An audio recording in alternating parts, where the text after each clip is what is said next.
to the ACDC Express Pietermaritzburg Oval. It is semi-final number 2 in the CSA T20 knockout competition. It is the Garden Route Badgers, all the way from southwestern districts in George and Oudtshoorn, and they are up against the home team, the ACDC Express Tuskers, who finished second to Easterns in the log. And the winners of this game will go up to Benoni on Sunday to play in the final. The news from the middle is that the 6-gun grill Garden Route Badgers have won the toss and chosen to bat. And they will open the batting with their captain, Yassine Vali, and alongside him is Kyle Jacobs. The umpires are out in the middle. Our umpires are Mtokozezi Shazi, the former seam bowler with the Dolphins, and Yanni Erasmus, and my old mate Barry Lamson is the match referee, still teaching at St Stithians after all these years. 5 test matches as an umpire under his belt. So the Tuskers are coming out to the middle. Let me just remind you what has happened to get these two teams here. The Tuskers beat Easterns in Benoni by 1 run on Saturday. An extraordinary final over of the Tuskers innings, bowled by Andrew Rasemene, saw them go from 143 for 6 to 144 all out. After a good start, Easterns collapsed to 117 for 7. They needed 27 off the last 3. They needed 2 off the last ball. And Yuan Lubba on strike smashed Umbelelo Badaza into the covers. Mike Erlang, the captain of the Tuskers, pulled off an astonishing catch to give the Tuskers this here home semi-final. So that was an amazing moment for them. And as for the Badgers, well, they had a nightmare start to the season, lost the first game to an abandonment due to the weather, lost their first 2 games that they got into the middle, but they won 3 in a row. And the first of those was against the very same Tuskers that they're now playing in the semi-final. So the Tuskers will be bowling from the doozy end with Sean Whitehead, who bowls slow left arm, and he will be bowling against the left-handed Yassine Vali. And after this first delivery, I will introduce my co-commentator. So the semi-final number 2 is underway. Whitehead to Vali. And no run there. So the man alongside me, Chad Mason, captain of Maritzburg College First 11. Welcome, Chad. Thank you very much, Andy. It's an honour to be here. Looks like it's going to be a close game, so I'm excited to see what happens here. Fantastic weather for the day, a little bit short of a length, and that's the first run of the second semi-final. Vali is off the mark, and his opening partner is Kyle Jacobs. Jacobs, the 26-year-old right-hander, and also bowls leg breaks, which you bowl as well. Yeah, definitely keen to see how he goes today. It's great cricket conditions out here, so yeah, quite warm. Let's hope we don't get some afternoon showers, but I'm sure we'll be fine. Sean Whitehead will know his opponents. He played several seasons for Southwestern Districts, as they're known in 4-day cricket, the Garden Route Badgers, as they're known in 1-day cricket. Yeah, so it seems like him and Vali have done a little switch around since Vali was at the Tuskers last season and Whitehead's joined the Tuskers this season. So yeah, that's right. It'll be interesting to see how that clash between the 2 goes, yeah. And I should just mention that Sean Whitehead has been one of the bowlers of the season. He's had a fantastic half a dozen games up to today, and he's continuing here. He's played in 6 matches, bowled 22 overs and taken 7 wickets at 17.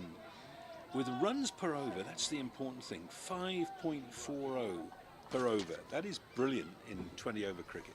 Yeah, that's a serious effort from Sean. He's doing well here again today. There we said another ball. Yeah, that's a good run. Yeah, it's good running from the Badgers.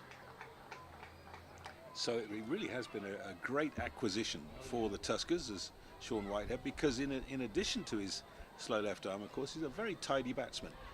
Bats in the middle order and hits the ball hard, and has made some very important runs for the Tuskers this year. Yeah, he's been a great addition. He'll be looking to close out this over now, though. And he's got that through. Oh, that's such a good shot from Vali. The way he waited for the ball and steered it between the 2 men, saving 1.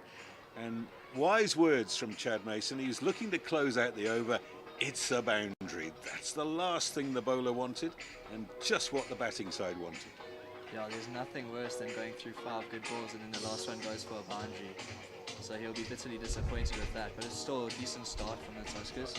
He gets 7 off that over, but yeah, they won't mind that at all. Now, second over looks like it'll be Umbalelo Badaza. He has been their talisman with the new ball this year. Another man who's in the bowling averages in the top 10. 6 matches, 21 overs, 7 wickets at 18. Very similar to Sean Whitehead with a runs per over of 6. And he tends to, when the ball's swinging, he likes to bowl through. And if he doesn't bowl through, he'll bowl 3 and come back and bowl 1, which is what happened against Easterns. He had to bowl the final over, and he had 5 runs to defend, and he did it. So he's having a great season, is Umbalelo Badaza. The left arm seamer coming in from the Maritzburg College End, always known as the Hewlett's End. Oh, a bit of swing. That's what he does. That's what makes him dangerous, because Chad, he hasn't got any great pace, but any left arm seamer who can swing the ball into the right hander, you've got to respect. Yeah, saying from experience, it's a nightmare facing a left armer who shapes the ball into you. Never a comfortable situation to be in. He'll be shaping it away from the left hander now though. See, they've got a slip and they'll be hoping for the edge now. Yeah, it's Mike Erlang, the captain, at slip. And he's got 4 men on the offside saving 1. He's got a third man and a deep backward square as his 2 men on the boundary that he's allowed in power play. And then he's got a man round the corner, short fine leg, and he's got a mid-on saving 1. Oh. And he's through him there for a bit of pace. Seems to have stayed a little bit low as well. Just creeping under the bat. Good start though from Badaza, a bit of shape. They'll definitely be wanting this new ball to strike early now.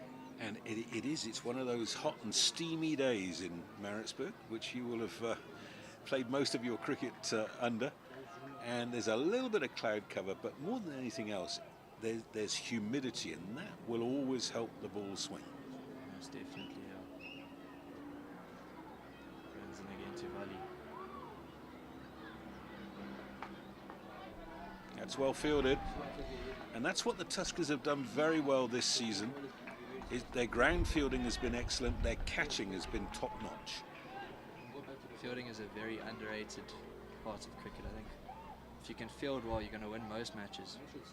But batting and bowling is obviously what's most focused on. But I mean, you can't score runs if the opposition is fielding well, so I think that's a huge part of the game that the Tuskers have been doing well, and they'll hope to keep doing well today. As we just see Vali taking a couple of steps out of his crease here, going to be trying to negate a bit of swing from Badaza. He's got a long way down, hasn't he? You can see clear daylight between his back foot and the crease.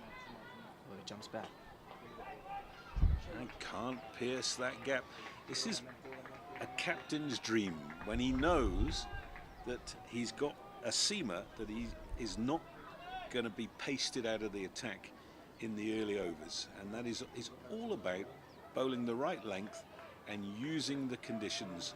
When the ball swings, it's always a little bit of a lottery for a batsman.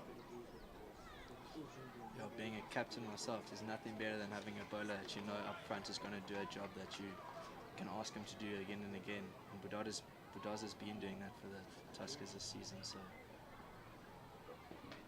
Well, he's used his feet and he's got 4. That's probably not exactly where he was looking to hit it, but 4 is 4. Yeah, you take those runs any other day of the week. I was just offering him a little bit too much width, and as we know, all left-handers have a bit of width to just have a flash, let their hands go, and he's done it well there, Vali. Yeah, Badaza's not happy, but there was a lot of risk involved in that shot. Vali came down the pitch and swiped at the ball. He got most of it. So Mike Erlang is coming out of slip, and he's going to go into the onside, saving 1. Which I'm just a little bit surprised about. Yeah, as well. I thought after that flash, the slip was always in the game there, so I thought he should have been kept in. But This one goes down to third man for 1. And that'll be the end of the second over. So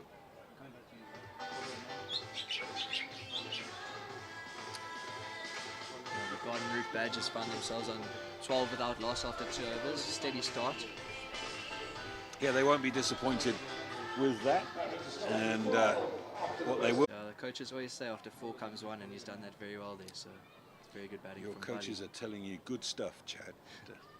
One of my coaches actually playing today, Mr. Nipper. Yep. There he is at mid-on. I've been very intrigued. Maybe you can answer the question. Kyle's batted very well this year, but he hasn't hardly bowled. Is he injured? No, he's not injured. I think it might be the 36 years of age behind his back. He might not be too happy with me for saying that comment, but yeah, no, I've seen he's bowled a couple overs very late in the death, so maybe that's a play being used by the Tuskers. Yeah, I'm not too sure. Yeah, he's a great man to have up your sleeve in the event that you need somebody to step up. Yeah, he's had a very good season so far. It's a little bit unfair for us that hit balls at least 3 times a week, and he'll hit balls once a week and still comes in and gets 70s on a regular basis. So he makes the game look quite easy at times, Mr. Nipper. Oh, that's a great hit. Straight down the ground from Kyle Jacobs. And he spotted the length and unwound. Lovely shot. Yeah, it's a beautiful shot from Jacobs, just hitting straight through the line. Wonderful bat swing from him, and so 2 bounce forward down the ground.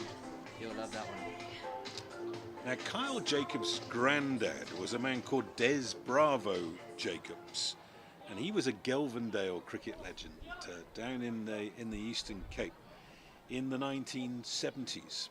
And I think he's still around, is Des. Bravo to his mates, and he will have enjoyed that shot. Yeah, I think anyone would have enjoyed that shot. I'm a Tuskers fan, and I loved watching that. So. Oh, and that one has stayed down. That stayed very low, that ball. Be a little bit concerning for the Tuskers as they're batting second today. Yes. That has stayed very low. Saw Jacobs just shaping up to hit that one over mid-wicket as it's vacant on the boundary there, and it's just stayed very low and caught the toe end of the bat. Might just have been the old slower ball bouncer that didn't get up at all. And change in the field, third man coming up, fine leg going back. After seeing that one stay low, I think Syed's plan is here to just hit the pitch once again. Just like that, top edge, man under it, the keeper has it, there's the breakthrough. Jacobs has gone, and it is 21 for 1. Yeah, that's interesting to see, as the one before that has stayed very low, and that one's got up to about shoulder height, and it's just caught the top edge of the glove of Jacobs. And after a wonderful shot down the ground, he has to head back to the change room now. He'll be bitterly disappointed, and the Tuskers will be overjoyed at that wicket.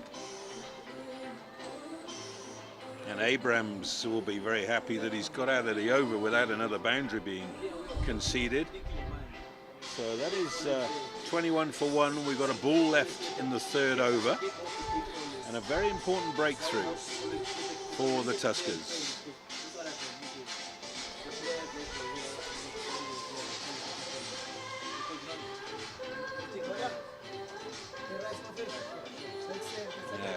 We'll wait and see who comes in next, but I suspect it'll be George van Heerden. He's down at number 3.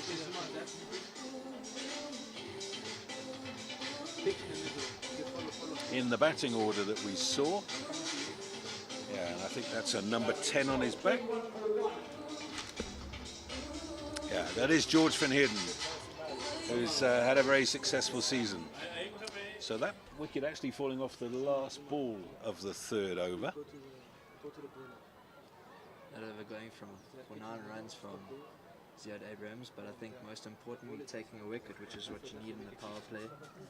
Last thing you want in the power play is for the 2 openers to get in and start bashing it around while the field restrictions are in play. So I think, yeah, it'll be very good for the Tuskers to get a new batter to the crease.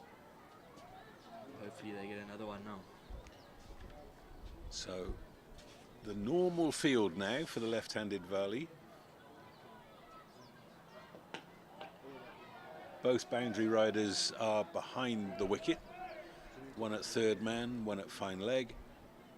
And 4 men saving, 1 on the offside and 3 on the onside. And Tuskers will be hoping that that early wicket, will perhaps peg Varley back a bit, but I don't think it will. He's a confident player. And he'll look down the pitch and see George Van Heerden at the other end. And Van Heerden is 5th in the national batting averages, averaging 53.66 in the tournament this year. And that one's sort of hurried on to Varley. It does look a little bit too paced, doesn't it? It does definitely look a little bit too paced. That one just rushing him a little bit. Saw him shaping up to it over mid-wicket once again. Just on him before he could get his bat through. It's quite interesting to see the 3 men in cover are all very square. I don't know if that's because Varley has shaped to hit the ball quite square through the offside, showing he's not scared to flash his hands through the wide one. But yeah, those 3 men in the covers all quite square, so there's quite a big gap at extra cover for Varley if he wants to shape up to Gaza through that gap.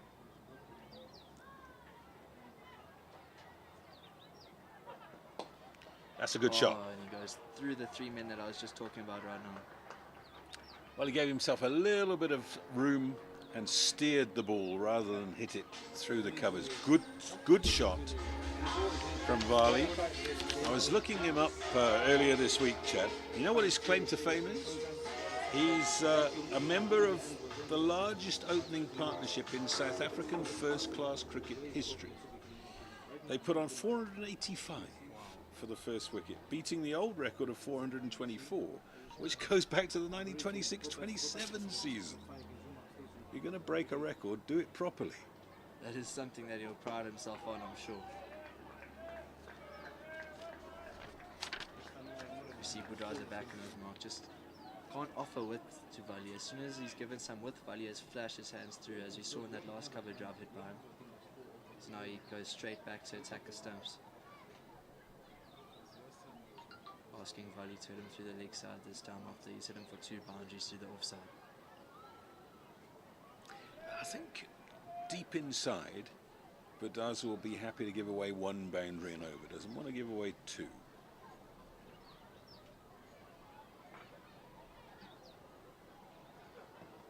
There's an edge down to third man. Ziad Abrams covers the ground really well and gets the throw in. That's excellent ground fielding from Abrams. Brings a new batter, George Van Heerden, on to strike now. He'll be facing Budraza. He'll be looking to swing the ball into him, trying to attack those stumps earlier. Got 2 50s this year, highest score of 59, and that was against the Tuskers. And strike rate of 134. So this man can play the game. Always nice playing against a team that you've scored runs against in the past. You almost feel like you're on top of him from ball 1, but we'll see how he goes now.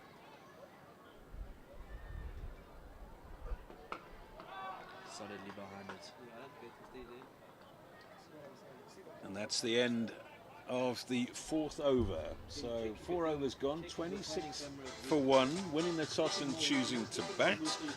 And while the players are crossing, let me remind you of a few things. It's Woza Nawe to the T20 knockout competition, and also to the ICC Women's T20 World Cup. I'm sure you've been watching the Proteas ladies piloting their way through to the semi-finals. So make sure, tomorrow is Proteas Friday. Make sure you wear your Proteas jersey with pride and show the world the unbeatable spirit of South African sports people, and catch all the action live on SuperSport. Hashtag Woza Nawe. Now, next over. See Tabiso and Lela coming into the attack now. And so that's 3 different bowlers in 3 overs from this doozy end. Tabiso is a local boy, came up through the Sweetwaters hub and got a scholarship to St. Charles thanks to that, and was in matric last year. It's short and 4. It's a free hit, isn't it? especially with the leg up in the ring. Any bat on that one, and it's gone away before. Just needs to fix his line on the second ball. As you said in the previous over, you can go for one boundary in an over, but you can't go for two. So his captain won't be happy with that start, but still got 5 balls left in the over to hopefully get a wicket or to come back stronger than that. Well, Tabiso actually was one of the bowling stars on Saturday against Easterns in that one-run win. He took 3 for 35 off his 4 overs, so although he was relatively expensive, he picked up 3 wickets, and that was crucial in that game. Yeah, his captain will be hoping for much of the same here. It's a good shot for none. Very good shot, that. Erlang in the covers doing the needful there. It's a much better line from Ndlela that time, not giving him that free hits on the legs as he said in the previous ball. He'll be hoping now to just find his length, as that one was a little bit over pitched. You would have played against him, I'm sure. Yeah, I played against him in my grade 10 year at college and my grade 11 year at college. I must say he was never my favourite bowler to face.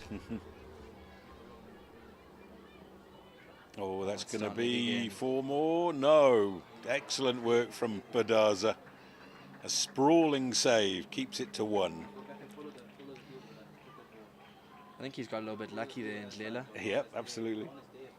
So does he swing the ball? Is he a bit skiddy? He's a bit of both, actually. Like, he had the skill to move the ball both ways. I think I'm sitting quite deep in his pocket at the moment from one of his slower balls. In fact, so yeah. In my grade 11 year, we played against him on the St. Charles Oval. And I think that day he bowled very well. He was coming in through some wheels. And yeah, batting at 3 wasn't an easy task to come in and face him, that's for sure. A little bit of bounce there, and there's a scamper from Jonty Rapalane to keep it down to 1. I think that just highlights the hunger and the determination that these boys have playing here today. It's a big occasion, and just showing the desperation there from Jonty Rapalane. People are really searching for the victory here.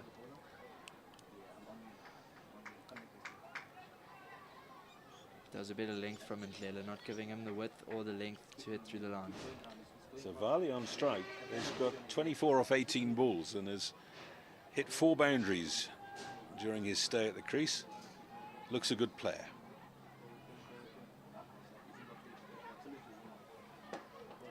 Oh, he's found the gap. That's going to be a chase for Carl Nipper.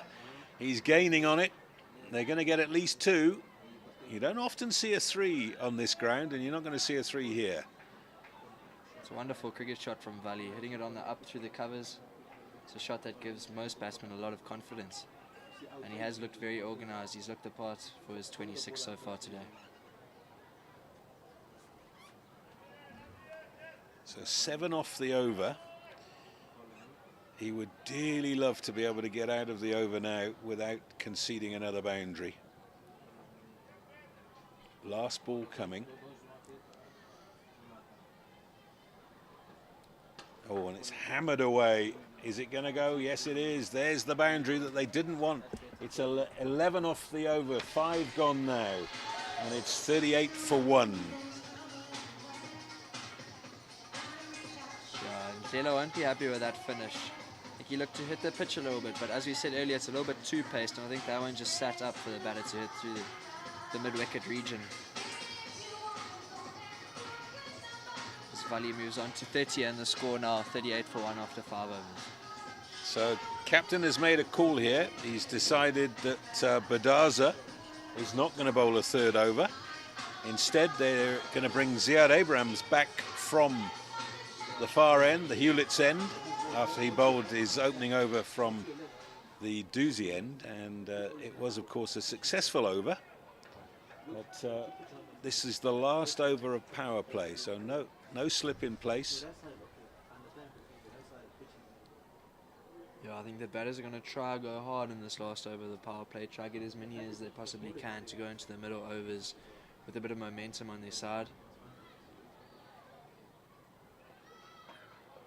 George van Heerden plays that well down to Nipper at 3rd man for 1.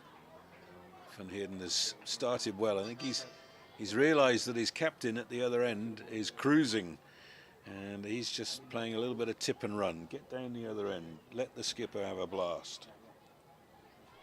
Yeah, I think that is definitely the plan. Yeah, Vali's going to try to go hard at this over.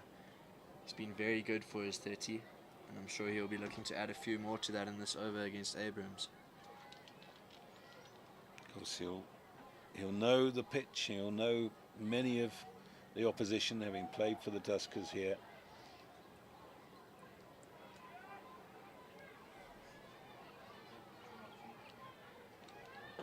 It's well bowled from Abrams, just trying to tuck Vali up. We've seen throughout the day that he does love a little bit of width, loves to free his hands, and loves that square point region. So Abrams, I think his plan here will definitely just to tuck up Vali and try to give him no room to hit through the line of the ball.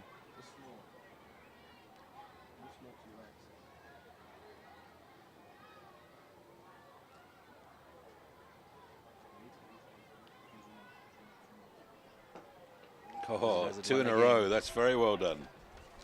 It's very well bowled from Abrams. I must say, in all my years watching cricket, I've never seen someone with the number 00 on their back. That's a new one for me. Yeah, you must find somebody wearing the number 7 to stand next to. 007. Yeah, there you go.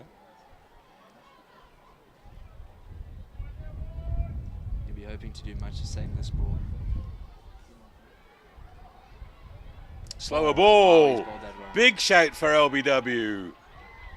Might just have got a scratch on that, I fancy. Yeah, I was thinking the same thing. I think Vali has just saved himself a little inside edge on that one. Abrams very excited, and so is the keeper, Shackleton. It's a good shot, but the umpire stays unmoved. It's been a very good over so far from Abrams. He's got 2 balls left in the over. As we said earlier, it's key to just close these overs out, especially while bowling in the power play. It's been an excellent 6th over. And that's another dot. So it's amazing how quickly pressure changes in a game of T20 cricket. It's a very interesting field because this over, Abrams has seemed to try to tuck up Vali and not give him any width. Yet there's no mid-wicket and there's no one on the boundary at a cow corner sort of area. But there's 4 people in the covers, so I would think if he was trying to tuck him up, that there should be someone in that mid-wicket region. But it has worked very well for them this over, so don't change something that is working. And that's just going to be a scampered single. So 2 runs off the over. The final over of power play. That is brilliant. Yeah, really good from Abrams. Really good way to finish the power play for the Tuskers. And after the power play, the Badgers sit on 40 for 1. Which I think both teams will be a little bit happy with. Badgers on the side that they haven't lost many wickets. They've only lost the 1 wicket. But the Tuskers on the side that they haven't conceded too many runs. Yes, it's nicely balanced, isn't it? The first semi-final, we were chatting off air yesterday when Easterns were up against the Northern Cape Heat. At the halfway point of the Easterns innings, and I think they won the toss and batted, they were 71 for 1. And thinking at that stage, okay, 150, 160, good score here. Well, they got 222. So it just goes to show how things can change in a game of one-day cricket, particularly 20-over cricket. But right now, Chad and I are agreed that this game is level, even Stevens, they used to say. Now, we've got Sean Gilson coming into the attack to bowl his offies to the left-handed skipper of the Badgers, Yassine Vali. Just getting his field sorted, so end of the power play means that they can put 2 more players on the boundary. They've got a long on, a mid-wicket on the boundary and a deep backward square. There's a cover on the boundary as the 4th man. Can't pierce the ring, and this is what the Tuskers are trying to do now, is just ratchet up that pressure on the Garden Route Badgers, who've made such a good start, but they've just only had 2 singles off the previous over, lots of dot balls. And has he bowled him? He's gone, he's stumped. Yassine Vali can't believe it. He's standing there looking and saying, but surely my foot was behind the line, but umpire Yanni Erasmus was in absolutely no doubt. That's a huge blow for the Badgers. Valley has gone for 31 off 26 balls, and it is 40 for 2. Yeah, that is a huge wicket for the Tuskers. Well bowled by Gilson, giving a little bit of flight, enticing Valley into a slug sweep. And that's really good keeping from the keeper, Cameron Shackleton. That is a huge wicket for the Tuskers, and the Badgers will be bitterly disappointed to see the back of Valley, as he'll be disappointed in the fact that he's got through the power play, and now in the middle overs he's thrown his wicket away in the 7th. So the Badgers now sit on 41 for 2 as Yasin Valley departs. Now we should be expecting Heath Richards in at 4. He's certainly down to bat at 4, but no, they've actually made a change, and this is Luke Beaufort coming to the crease, right-hander, 3 weeks ago.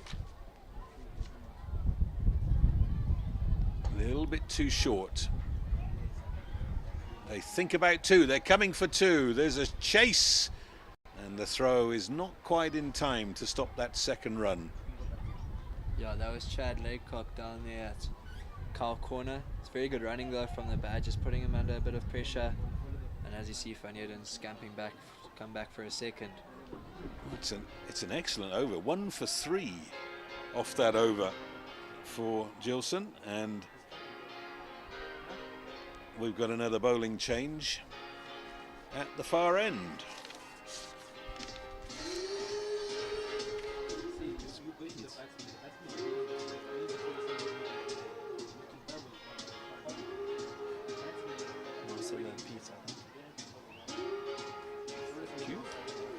Marcelo Piet coming into the attack, who's come into the side for this game. He's actually just come back from Ireland. Back from Ireland a week ago. I think the Tuskers will be very happy to welcome him to this team. Brings a lot of experience. He's played a couple of seasons with the Titans, and then I think last year he was actually with SWD, if I'm not mistaken.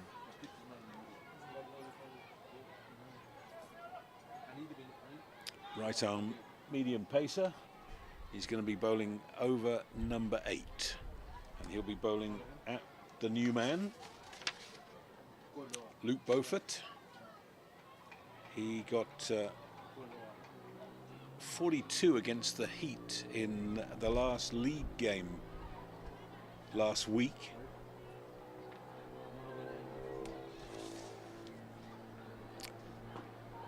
That's a good start from Pete. Yeah, he looks to bowl a heavy ball, just hitting the bat quite hard there on his first delivery. Looks like it is a pitch to hit the deck on. Looks like it is a little bit too paced, so as soon as you hit the pitch quite hard, I think it makes it more difficult for the batters.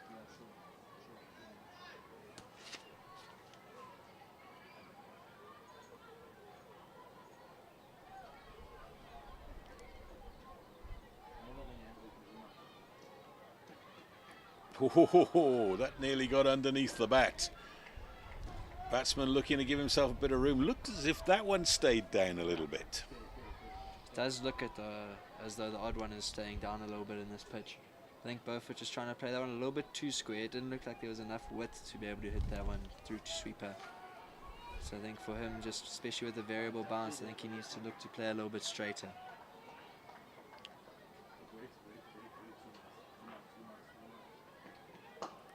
A little bit of a wind up there. Gilson is off after this. Is he going to haul it in time? No, it's gone.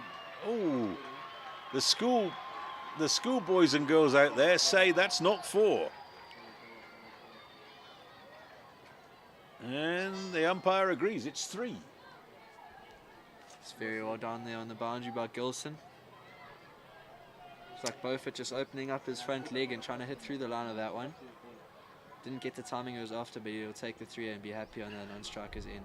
Usual story. You always think at the end of a game about key moments. Maybe that being a 3 and not a 4 might come back in the second innings to be talked about. especially in T20 matches. Every single run counts in these games. They're always so close, so the Tuskers will be happy with Gilson's effort there to save one. Now, changing the field. Mid-on is coming inside the circle.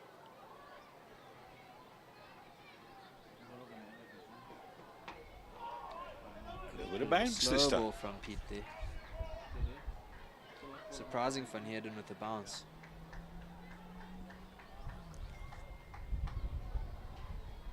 Has been an excellent over, and we've spoken about it before, Chad. But can he get out of the over? 2 balls left. It has been a good over from Pete. I don't think he must change too much in these final 2 balls. The length that he's hitting is very good, as we see a bit of variable bounce in the pitch as he runs in again to Van Heerden. That's a dot again. He's bowling nice and straight as well, isn't he? Yes, definitely is. Attacking the stumps, as most of the Tuskers bowlers have done today, actually. I like that. I'm not a great fan of bowling wide Yorkers. As a former bowler, I know how hard it is. It's hard enough to bowl a Yorker, but to try and make sure it's inside that red line is something entirely. Yeah, I'll have to agree with you there. That'll be runs. Don't know whether there was bat on it. Might just have been pad. No. These 2 batters just need to give themselves a little bit of time to get used to conditions out here. But White is definitely not the easiest customer to be facing early on in your innings. Very smart cricketer, and you'll be looking to take a wicket now or build more pressure on these 2 batters. That has gone down as runs. Must just have got a tickle on it past Cameron Shackleton behind the stumps. That's well bowled. Actually looked like he got that off the straight as well. There's a lot flatter than the previous delivery, that one from Whitehead. As he goes again to Van Heerden. One Punches more. it down to Ndlele at long on. So a little bit of control has returned for the Tuskers with the dismissal of Varley, who played some extravagant strokes. Yeah, I think the Tuskers will be the happier of the 2 at the moment. Looked like Value was getting away from them in the power play, and that was a huge wicket for them to pick up. And now I think they're just trying to put a little bit of pressure on Beaufort and Van Heerden. Yeah, A little bit of loop.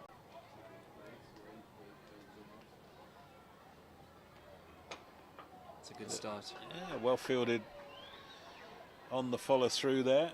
I think Beaufort will feel like he has missed out a little bit there with extra cover and mid-off in the ring. There was a bit of width on offer there, and he did have the length to go through the covers, but I think he's just gone a little bit too hard at it. But Ndlele will take the dot. Yeah, Most definitely. every time. Luke Beaufort plays his cricket in England during the off-season. Oh, that's a good shot and very well fielded by Erlang. He's probably saved 3 runs there. That was hit very hard by Beaufort. It's very good fielding and extra cover from Mikey Erlang, the captain. And Erlang, of course, the man who took the catch to win the game against Easterns on Saturday.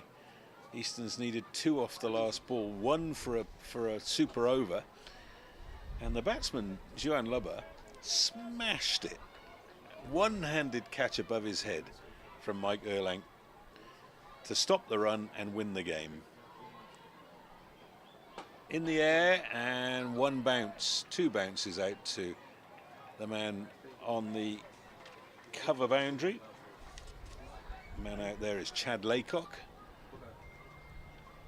It's been a good over so far from Ndlele, only conceding 2 runs in his first 3 deliveries. However, the batsmen do look like they're trying to get a bit of a move on now. Yeah, I think they like the pace he's bowling.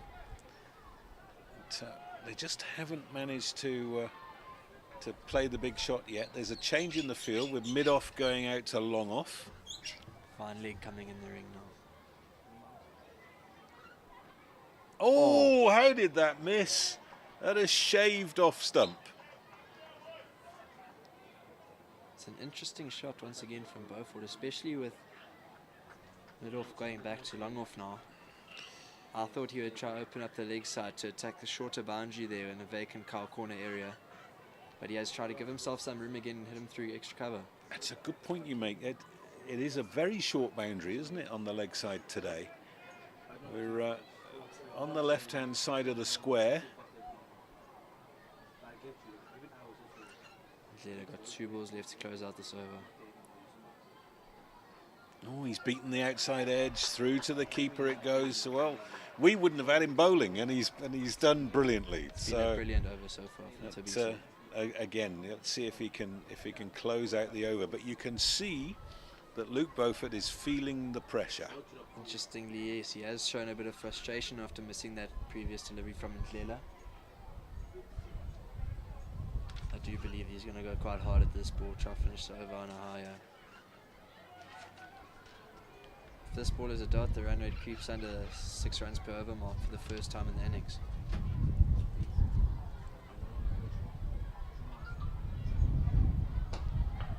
That's only 1, so that really is an excellent over from Thabiso Ndlela. He took a bit of stick in his first over, but that one, just 3 singles in the over. So that's the halfway mark. 10 overs gone. It's 60 for 2. And it looks like Sean Whitehead's going to continue bowling his slow left arm. And Luke Beaufort is back on strike. He's stolen the strike. And I'm getting the feeling that George Van Heerden at the non-strikers end is becoming very frustrated. You can see him talking between overs, telling his partner, look, either hit a 4 or turn over the strike. Can't afford to let the balls just tick by now. It is always tough as a batsman to gain momentum for yourself when you're not facing deliveries on a regular basis. I just think Beaufort just needs to start rotating the strike on a little bit more regularly at the moment. As Whitehead goes into him. And again, it's a dot ball. There's so much space between mid-off and the man round the corner, and yet that ball goes straight to him. He's made that into a full toss. That's a brilliant piece of fielding from Erlang. That was going for 4. They end up with a single. Beaufort. Just turning that one into a full toss and aiming for that vacant gap there at extra cover, as you were talking about. Only one fielder to pick out there, and Michael Erlang has done brilliantly. Hasn't had a great season with the bat, Erlang, but his fielding has been excellent. There's the run saver that we were talking about last over. It's good from Whitehead, forcing the batsman to make the pace here.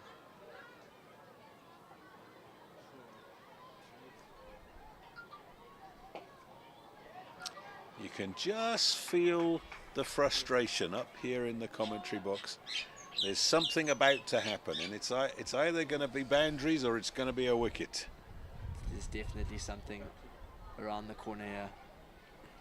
Whitehead, though, will be looking to close out this over now, as we've spoken about so regularly today. He's just put the extra man saving 1 on the offside behind square. Layla bowled a really good over previous at the Hewlett's end. A little bit of a slower ball this time, just the single. It's well played from Van Heerden, just going to keep the scoreboard ticking and the strike rotating as Beaufort comes back on strike. You can see and feel the nerves. It's a semi-final. Garden Route Badgers winning the toss, choosing to bat. Lost an early wicket, then a good partnership for the second wicket. And now these two are trying to press the accelerator, and that's gone for 4. Ziad Abrams flying around. Sorry, that wasn't Ziad, that was Chad Laycock flying around the boundary. Got a hand on it, but couldn't stop it going for 4. Yeah, it's an excellent cricket shot from Beaufort, just using his feet, coming down to Marcelo Pete. He seems to be taking the pace off a little bit. So Beaufort just using his feet maybe to create a little bit of pace and hitting it through extra cover, timing it wonderfully. And despite Laycock's best efforts on the boundary, it goes for 4. And just to show it's still a gentleman's game. Yeah, Tuskers fielder tying the bootlaces of the batsman. Save the batsman. The Just problem checking. of taking your gloves off to go down to do it yourself. Just checking he hasn't tied his laces together.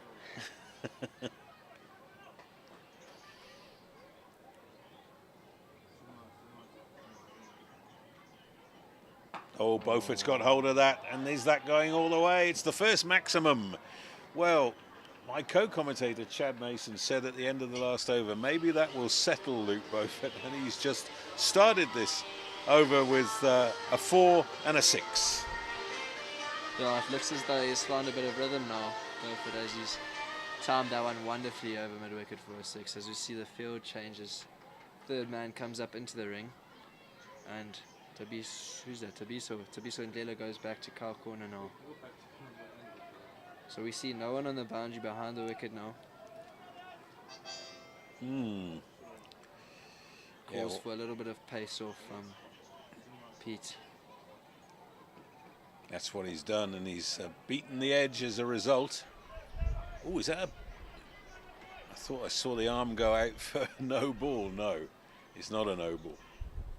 Beaufort just looking for this gap down here at third man after Nippo was brought up into the ring. I think once again it looked like it stayed a little bit low for length there from Pete.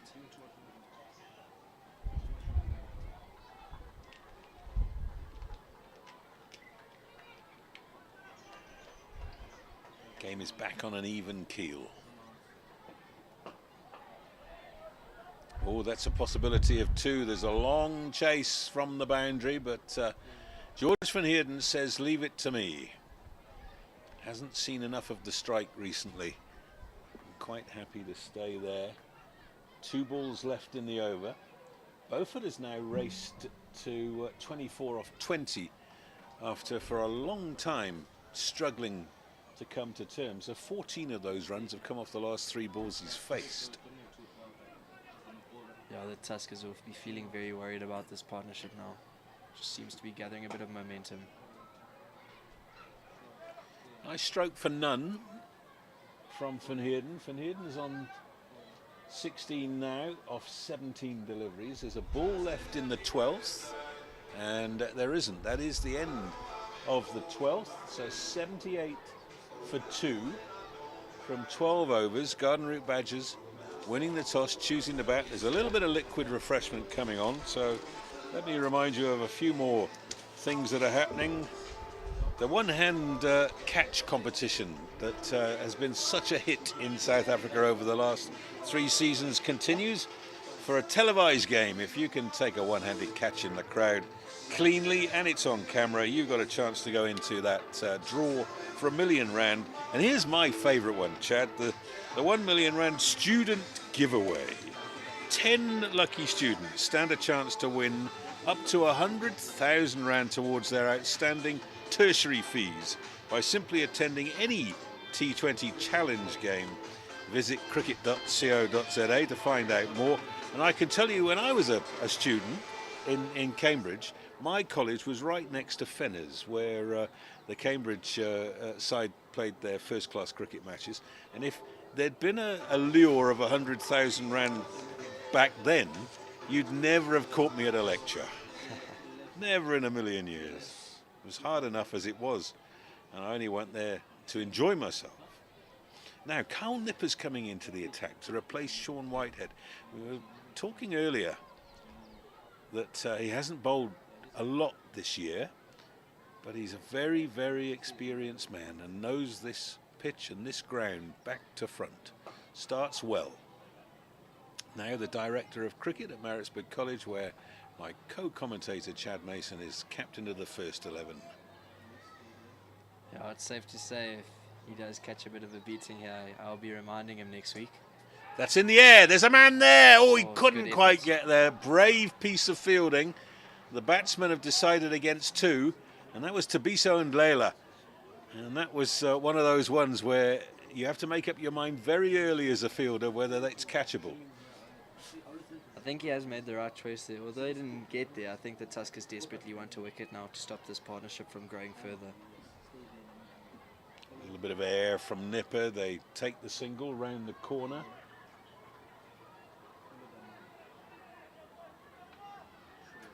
Mr. Nipper being such a competitive man. Sometimes in the nets bowls his left arm off his to me, and even though I'm not at this level, he's still just as competitive when he's in the nets bowling to me as he is now. One more, and that takes the partnership to 41. So they've more than doubled the score, these two. It was 40 for 2 when Yassine Vali was stumped off the bowling of Sean Gilson. Ooh, a little bit too short. Hammered away. Well fielded. Ziad Abrams keeps it to a single. Nipper gets away with one. Jesus, is it that hard, aren't I? It's one of those, you just put your hands in and hope it hits the right spot, because if it doesn't, you're not feeling too comfortable now. Keeper does the needful this time.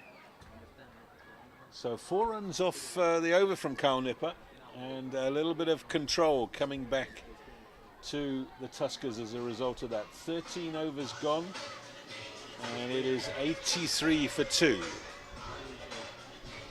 Yeah, definitely very evenly poised at the moment, this match. Always seems to me, Chad, that in a knockout game, whatever you put on the board, batting first, is going to put pressure on. Even if it's a small total. The side batting second know that there's a final at the end of this game. Yeah, most definitely. Scoreboard pressure does play a huge role in these big fixtures like this. So that makes it even more important for the Tuskers to keep the badges down to a score as low as they possibly can. I think Beaufort's a key man for the badges at the moment, though. He seems to be just freeing his arms a little bit at the moment. And of late, he's been getting it right. So I think the Tuskers will be praying to get his wicket out now.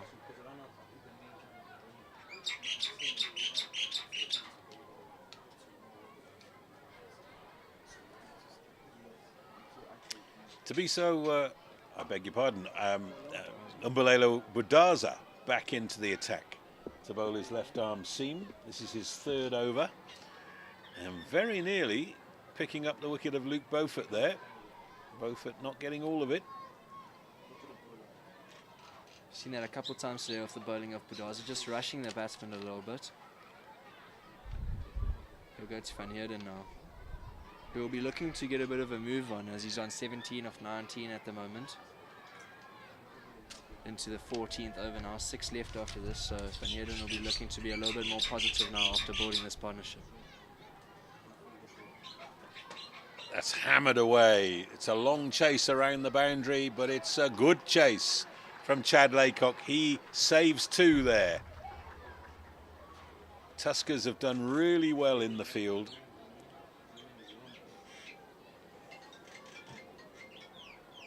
And if you're hearing odd sound effects, it's an Atal Miner who's come up to join us on the balcony here and is busy telling everybody that he's here. Obviously a cricket fan. Wants to be a 3rd commentator. Yep. Oh, much better than me already. Budaza. 3rd man is Kyle Nipper. He's got a long way to go. Oh, nice bounce. Into the mitts. Saves another couple.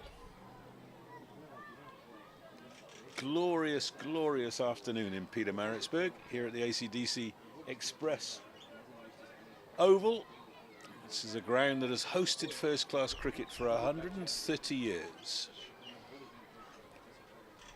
The MCC came here in the last decade of the 19th century, and that was the first games played here were the local side was known as Inland against the MCC. In the air and safe and won. And many mighty deeds have happened on this ground, and there's a tradition for centuries and 5 wickets. You get to plant a tree. And to our right, there's a smallish tree that's been there since 2003 Cricket World Cup, when Chaminda Vaas took a hat-trick with the first 3 balls of the match. Chad, you weren't born. No, I was about to say, that's a bit before my time. That. So it was a wonderful tournament, the 2003 Cricket World Cup, and Chaminda Vaas of Sri Lanka got to plant the tree thanks to his hat-trick.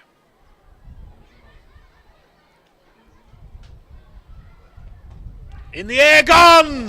Jonty Rapalana takes the catch. That's the crucial breakthrough. Luke Beaufort is the man to fall. Badaza has another wicket in what has been an excellent season for him, and it is 89 for 3. Just as the partnership of bowling, the Badgers will be bitterly disappointed with the loss of Beaufort now, but the Tuskers will be overjoyed with that wicket, and once again it's Bulelo Budaza who brings it for them. He's really been someone you can count on this season, and the Tuskers will feel on top once again as a new partnership will have to be built now.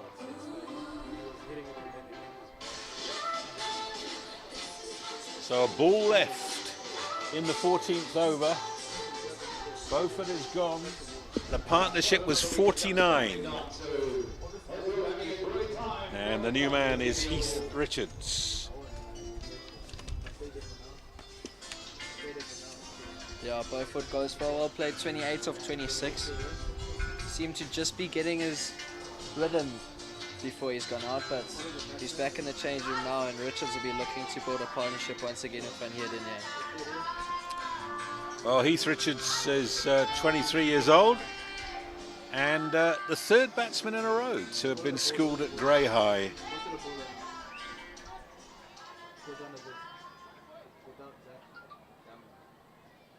So George Van Heerden at the other end would have been his junior. And now Richards has had a good season with the bat. And gets off the mark first ball. Richards has played 5 matches before today, 120 runs at 40, with a strike rate of 126, highest score of 58. That is the end of the 14th over, and it is 90 for 3. So 6 overs remaining. Possible 10 and over with 7 wickets in hand would take it up to 150. Is that enough?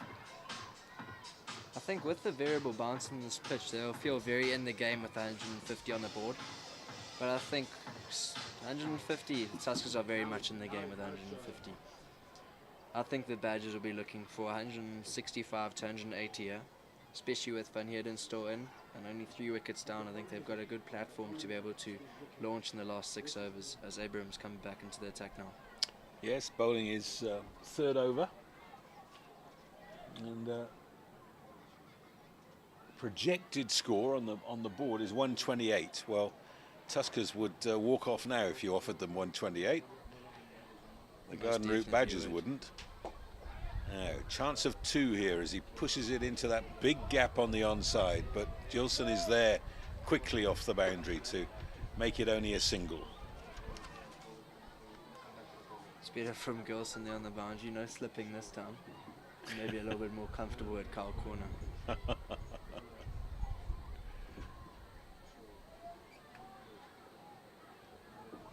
Abrams has got 1 for 12 at the moment. It's well bowled. Just held that one back a little bit. 9 wickets at 20 this year, Ziad Abrams, with a runs per over of 8.2. And I think that's testament to the fact that he does go for runs, but he's a wicket taker. And I think it's worth making reference that he bowls at the death very often, does Ziad Abrams. So an economy Oh, it's rolled! How's that missed the stump? Oh, it's rolled past off stump. Oh, that does change a few things, doesn't it? Thinking about Maybe 10 and over. Isn't it? Non-striker comes down for a chat with George Van Heerden. I think if there was an extra coat of paint on that off stump, that might have hit it. Yeah. Abrams comes in again to Van Heerden. Slower ball, and that's just a single down to long on. And another thing Oh, that the fumble from Laycock, who's been so good off the boundary today, and he's given away an unnecessary extra run. Should just mention George Van Heerden captained South Africa at under 19 level at the World Cup in the West Indies 3 years ago, and he looks a quality player for the future. Now that's an interesting piece of bowling, because he's bowled that from behind the stumps. And Laycock once again just fumbling out the boundary. Batsman come through for two. To get two. Yeah, I actually think the bowler was disappointed he didn't field it himself. Bowler now making a few field changes. He's asking fine leg to go back, and he's bringing Carl Nipper up from long off into mid-off. I think once again, as we saw in the power play for the first wicket, Abrams sending fine leg, looking to hit the pitch now. There it is. It's in the air and gone. Whitehead takes the catch. Van Heerden has gone. It's 95 for 4. That is a huge record for the Tuskers. Van Heerden just building himself a platform to be able to launch in these next 5 and a bit overs, and Abrams coming back into the attack. And as we saw with the first wicket, just hitting the pitch, a bit of extra bounce, getting the batsman out, and now Van Heerden heads back to the change room. 95 for 3 becomes 95 for 4, and that is the end of the 15th over. So right now you'd say that the Tuskers are right on top. Now can they go for the jugular from here and really put the pressure on the batting side so that they fall well short of what we feel a par score should be, which from here would be about 140. I think being a captain, this is one of those situations where you either got to go all for it, or you just got to keep doing what you've been doing in the past. I think the Tuskers right now need to just keep trying to restrict the runs, as we've seen pressure has been the cause of those last 2 wickets. Well, Marcelo Pete is going to continue to bowl to Heath Richards. The new man is the very experienced Kelly Smuts, the 34-year-old younger brother of John, who plays his cricket these days for the Dolphins, but both of them, of course, coming up through Eastern Province. And Kelly Smuts is in good nick. He's at the non-striker's end. Heath Richards on strike, born in Neisner, so he's a genuine local boy for the 6-gun grill Garden Route Badgers. Neisner in Otanika Koi means a hard place to get to. Oh, well bowled. It's again an off-pace delivery from Pete. Trying to make the batsman force the pace here. Seems a difficult pitch to be able to hit to the line on. We haven't seen many going straight over the bowler's head today. I think it's almost time for the Badgers to start having a go, as I don't think at this rate they're going to get to a total that's going to be enough. Seen the Tuskers do this to a couple of sides this year, where just where you expect the batting side to start accelerating, they just can't break the stranglehold. That's a good shot. It's only going to be worth 1 though. And Layla coming off the boundary there. The Tuskers have fielded really well in this tournament so far, and I think when the batsmen are going hard at it, they're always trying to put pressure on the fielders, but I think the Tuskers fielders have just really made a difference in the totals that they've been chasing down so far this tournament.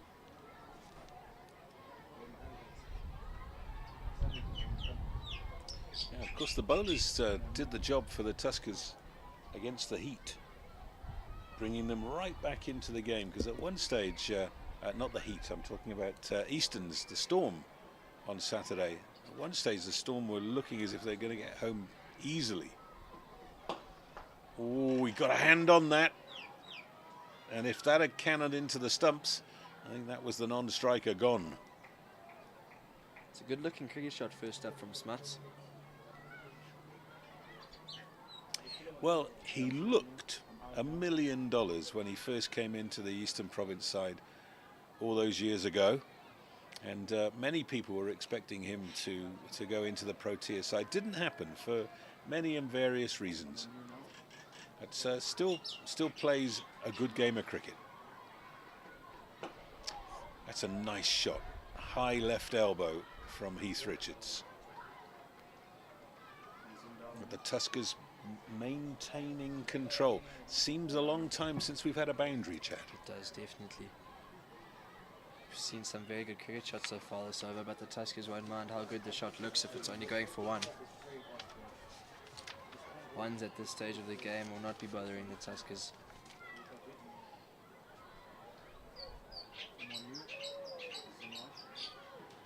Short and... It's at the cue end of the bat. I was looking to square leg and the ball went straight back to the bowler. Needs a bit of chalk on the end of the bat.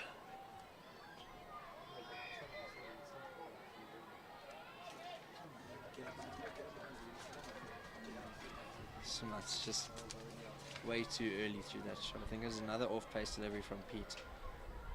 Seems to be his go-to delivery so far.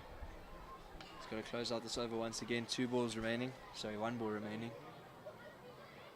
Oh, extravagant slower ball.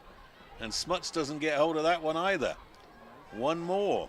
So that's another top over from Marcelo Pete. He's now bowled 3 overs for 22. Hasn't got a wicket, but has really caused trouble. Now, woes on our way. Hashtag woes on our way. India are coming. Remember, a T20 tour in November. If you want to get tickets, and remember that India are on the back foot after being bowled out for 46 in a test match this morning. And visit cricket.co.za.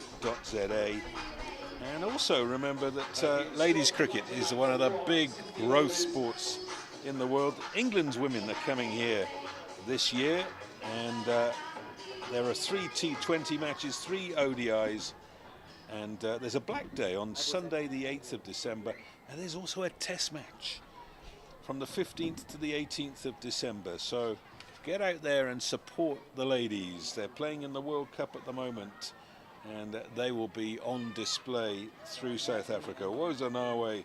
Cricket.co.za is your destination. 99 for 4. 4 overs remaining, and that will bring up the 100. Kelly Smuts looks down at his bat again and must wonder to himself whether he's brought the wrong one out, because he hasn't found anything close to the middle. Yeah, it definitely seems like a tough pitch to be able to start on as well.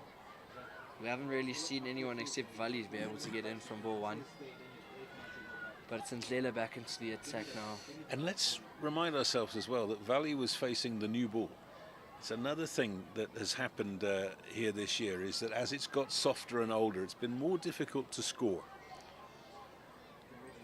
Yeah, I think definitely it's more difficult to score when the ball gets a little bit softer. Just One struggling more. to time it at the moment, the Badgers. Yeah, it just almost looks as if they're trying to hit the ball too hard, but you can understand why. They're in a situation at the moment where there's let's work this out. There's 22 deliveries left in the innings, and they're only on 101 for 4. So let's give them 2 a ball. That takes them to 145. Now, that's going some, is 2 a ball. That's 12 and over, and they're nowhere near that at the moment. That's a dot ball. It's very well bowled from Ndlela, straight in the block hole. Not many places you can hit that delivery for 4.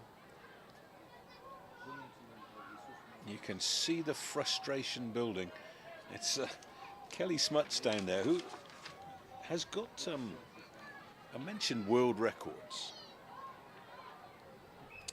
He's got a South African record as Kelly Smuts. He's the only man in South African history to make a century and take 13 wickets in a match, in the same match.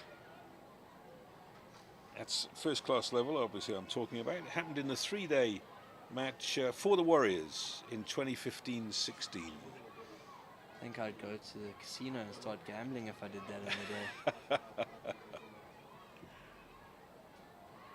Well, that one's stayed crept. low again.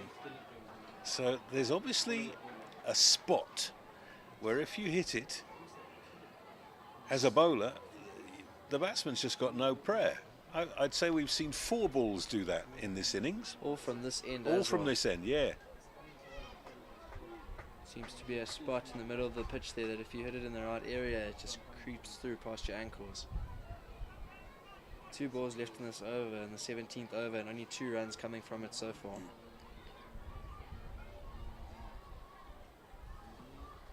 That's a lovely square drive. It's only worth 1. Great arm from Gilson under the pavilion there. Ndlela will be really hoping that he can close this over out now. Tuskers will be overjoyed with this over so far. In most games, even if a 6 comes off this ball, 9 off the over in the 17th, you're not too disappointed about. So it's been a good death over so far from Ndlela.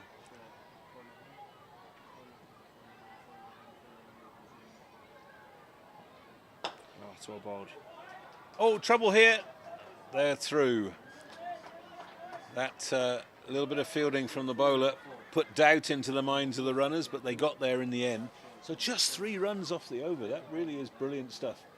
It's 103 for 4 with 18 deliveries left in the innings. The Tuskers are very close to closing out this innings to an extent that they will feel that they should win this game with a little bit to spare. But 3 overs is a long time in 20-over cricket.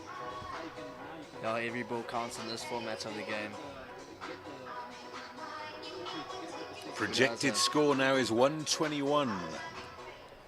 We know from the games that have been played at the ACDC Express Pietermaritzburg Oval this year that 120 is not enough. A good score is about 160. Par is about 150. That's great, Joe. We've seen a lot of runs scored in this field so far this season. Now, Badaza, that's a great shot. Is that going to beat the man on the boundary? Laycock, sprawling save. Saves another 2 runs. There's been the odd error, but generally speaking, the boundary fielding for the Tuskers has been excellent today.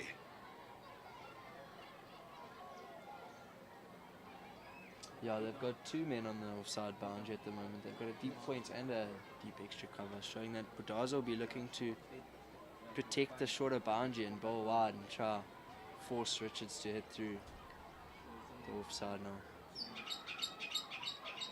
Oh, inside edge. That is brilliant wicket keeping from Shackleton. On another day, that's 4. Yeah, he saved 3 runs there, did Cameron Shackleton. See Richards just trying to throw hands, get it through the offside once again. It was lovely to see Jonty Rapalana come across and give a high five to the keeper there. Just one of those little moments that happens on a cricket field that many people wouldn't have seen. He respected that piece of play from Cameron Shackleton. Yeah, it was excellent from Shackleton. As So, a player, those little half fives do make a difference. Kelly Smuts facing Badaza. Time running out for the 6-gun grill. Garden Route Badgers. That is into the hands of Badaza. Smuts has gone. It's 106 for 5. I didn't think he was getting there, Badaza. You don't often see a caught and bowled taken on the edge of the circle. No, that's very well done from Badaza. It's once again a wicket from hitting the pitch. Shows us the 2-pace nature of the pitch once again, and the Badgers really on the back foot here with the Tuskers on top. It's now 106 for 5. Badaza, I think that's his 2nd wicket of the day. He's been a shining light once again for the Tuskers.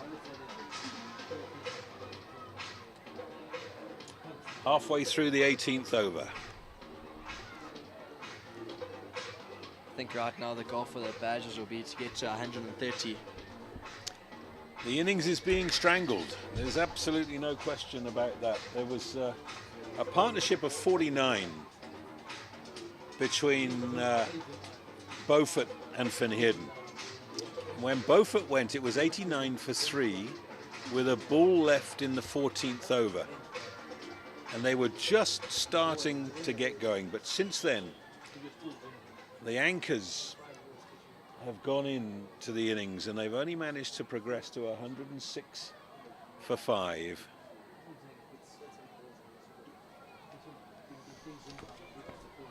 New man at the crease is Tyrese Carlsa, 22-year-old left-hander. Keeping that left-hand, right-hand combination going in the middle here. It's a good shot first up. Oh. There is a man on the boundary, but Laycock can't get there. It was sweetly timed by the new man. First boundary we've seen in a while, and it comes with Carlos's first ball he's faced. Wonderful shot through wide mid-on. As we just see the change in field now. Third man comes back up into the circle. The mid-on goes to the boundary. Now, Tyrese Carlson is an interesting lad. He's actually, again, a genuine Esviadeer boy, born in Oudtshoorn, where he went to Protea High School. Oh, it's gone over the top of leg stump. Carlson gets away with it. And just to carry on about Tyrese, made his first-class debut at Kingsmead last year and got 52. So he can obviously play a little bit, even though he's coming in at number 7 here. He's found the boundary of the first ball he's faced, which a couple of batsmen haven't been able to achieve today. The usual story in the late overs of a T20 game, there's nobody saving one on the onside. Bowler's trying to keep it wide of off. Oh, he's beaten leg stump again. That's looked like there might even have been a bit of swing the other way there. So that's another top over from Badaza. He finishes with 2 for 26 off his 4 overs. That is quite outstanding from Umbelela Badaza, and it has been an outstanding season for him.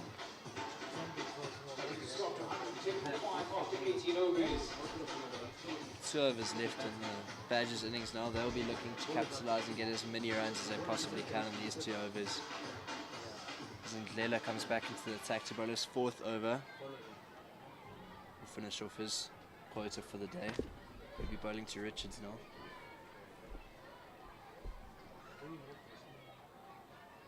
Richards has been showing a lot of intent in the recent overs, just can't find the boundary, but he's been hitting the ball well.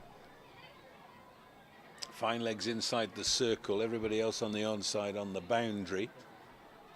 And that one has rolled. They've taken a bye. Seems to all be happening from this side. That one once again going under the bat. It's a tough one for Shackleton with the gloves on. Just keeping to him and they sneak through for a bar. Just thinking back to when you and I were out in the middle, maybe a good toss to lose for Michael Erlenk. It's been a very good bowling effort from the Tuskers, but I think also seeing this variable bounce will make them a little bit worried for their innings, which is upcoming. But there's a big difference chasing when you know you've got a low target to chase. Catch. Carlson not making contact there. A little nick on that would have been 4. I thought I heard a noise there, but what can I say? Could have been the bat hitting the ground from the ball.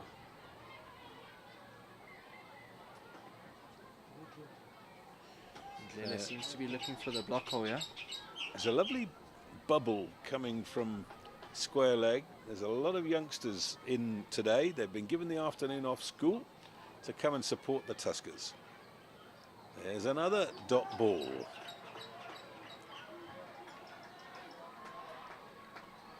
Once again, we see another batter just trying to hit the ball out over the field into the doozy here.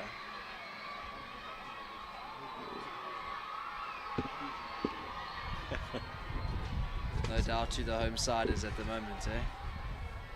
You're hearing the primary school children in the bucket seats on the onside, screaming their lungs out. That's a good shot It's only worth one. Erlang inside the covers, inside the circle in the covers. So with only 2 balls left in his allotment, Tabiso and Leila has only given up 19 runs today. And his first over was an expensive one as well, going for about 11 runs in his first. That's right. So it's been a very good comeback from him. He's got 2 balls left to close out his spell here.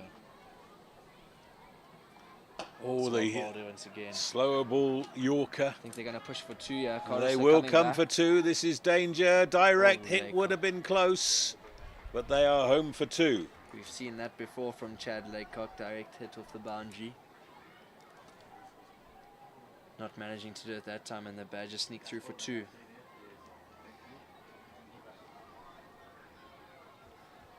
Now, said it a few times during this innings. Can he close out the over without conceding a boundary? He goes to Richards now. Final ball of the 19th. And Oh, he's bowled him! Oh, that's a huge, huge wicket. Richards had looked to have the bit between his teeth, but he's bowled by Ndlela, who finishes with 1 for 21 off 4. Yeah, it's excellently bowled from Ndlela, sending that leg stump cartwheeling backwards. Richards just couldn't seem to find momentum as he goes for 11 off 12 deliveries. Trying to get cute and go over the short third man, which is in the ring, and just not executing it right. The plan was there, but once again the execution not so much. And then Ndlela picks up his first wicket of the day. It's an excellent 4 overs from him as he finishes with 1 for 21, and we see the other talisman for the Tuskers, Abrahams, coming back into the attack to bowl the 20th over. To bowl the last over, and what a second half of the innings the Tuskers have managed here. We were talking at the 12th over with the 3rd wicket stand going well that there was a chance of 150. And instead, here we are at 114 for 5.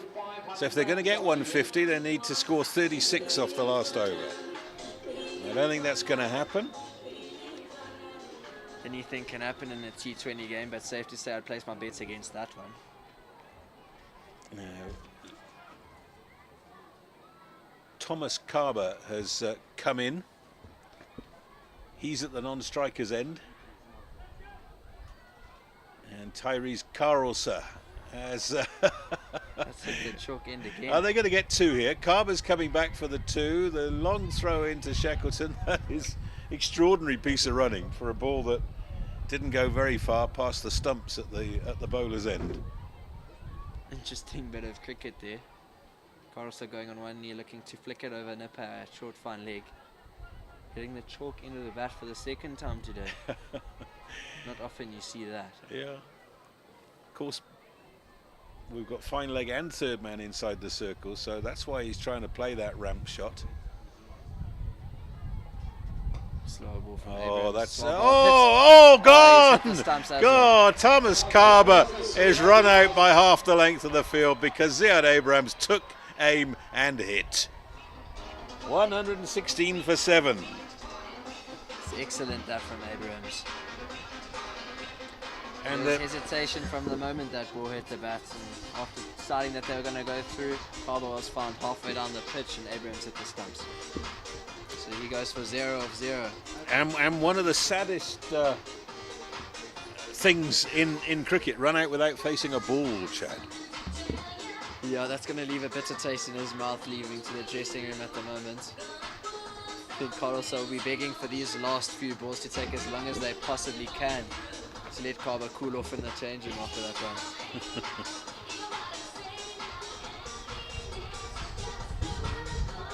Well, the new man Final over. will have to face, and I think this is Malife,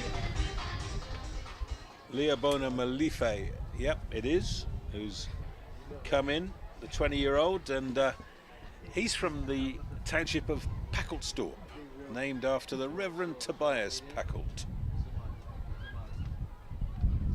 Oh, and there's a dot ball. This really is, the last 3 overs in particular, the Tuskers have come to the party. Wickets have fallen they've been excellent, have the Tuskers bowlers in the last 3 overs. Abrams will be looking to close out this over. 3 balls left in the innings. And even though there is variable bounce in this pitch, the Tuskers will feel that they've got 1 foot in the final. They've scampered through for a single. Carlson will be on strike. Yeah, the Tuskers definitely will be the happier side at the moment. I think the Badgers at 89 for 3 thought that the target much higher than 117 at the moment would be scored by them. The Tuskers have been excellent in these death overs. That's a good hit, and it is between the 2 boundary riders. Jonty Rapalana keeps it down to 2. It's the long boundary out that way. That boundary is much longer than the boundary to the offside of Carlson at the moment. That one hit out to the offside, it's probably gone close to a maximum.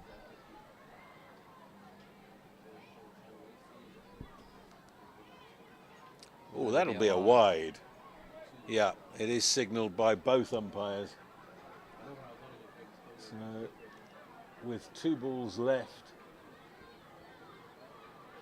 Abrams has got 2 for 19. And I think he went for 11 off his first over. No, 9. It was 9. So he's only gone for 10 off the next 3.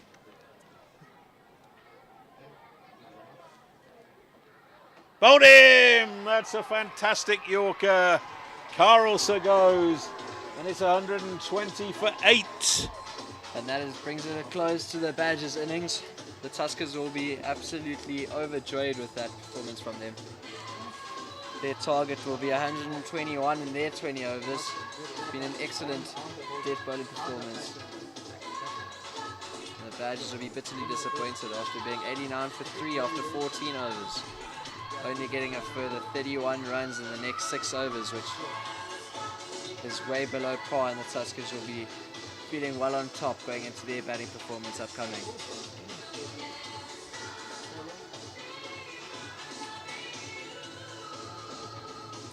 So there we go. For once, we can tell you the run rate required without asking the actuaries in the ground, because 120 for 8 as it was, 6 and over is required, and the Tuskers, as I said earlier, will feel that they've got 1 foot in the final. The batsmen have got to do the work now, but the bowlers and the fielders have done their work.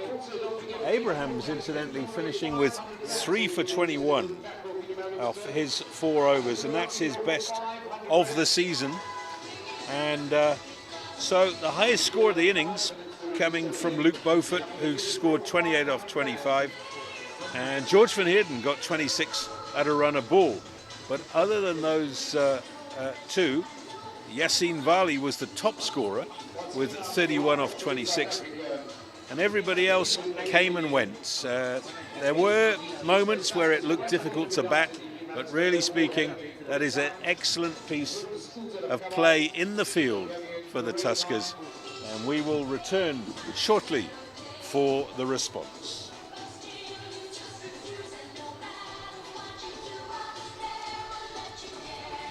Well done.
Pietermaritzburg Global. The first time here, we'd like to welcome you on behalf of Free South Africa, the ACDC Express Tuskers, Indian cricket. We'd like to welcome you all.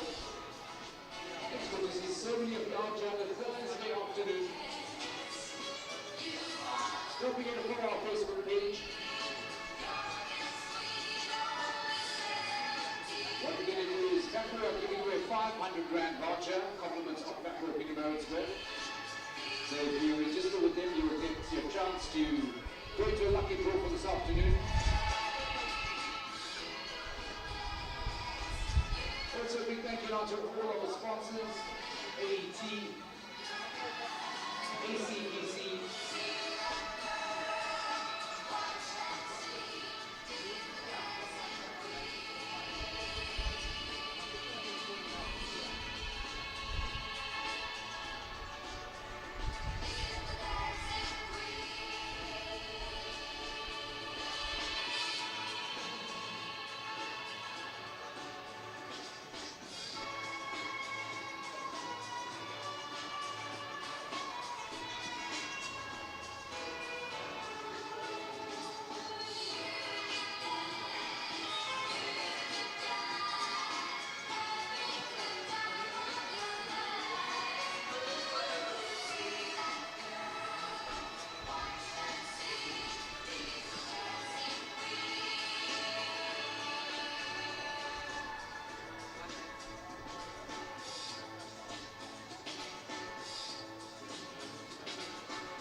Right, who's coming out?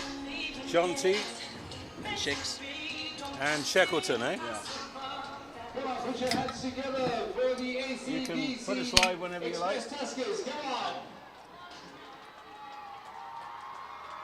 Our boys in blue.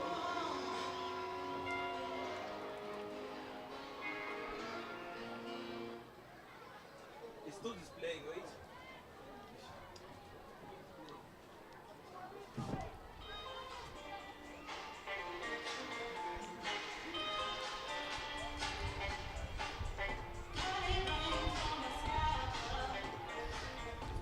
You know, Gilson bowled one over and took 1 for 3. And Gilson. never bowled again. That's handy.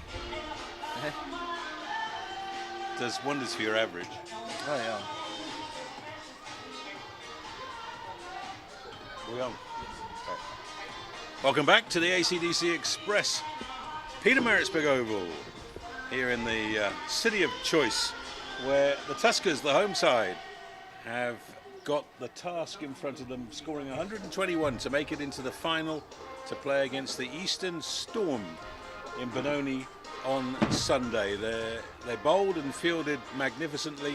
Now it's down to the batsman. Cameron Shackleton will face the first ball, and his opening partner is man in form, Jonty Rapalana, who scored 83 in the game that the Tuskers actually lost here last Saturday in a super over.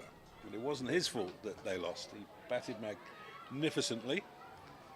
And so the first over will be bowled from the Hewlett's end. We've got a slip in place. It looks like we've got off spin.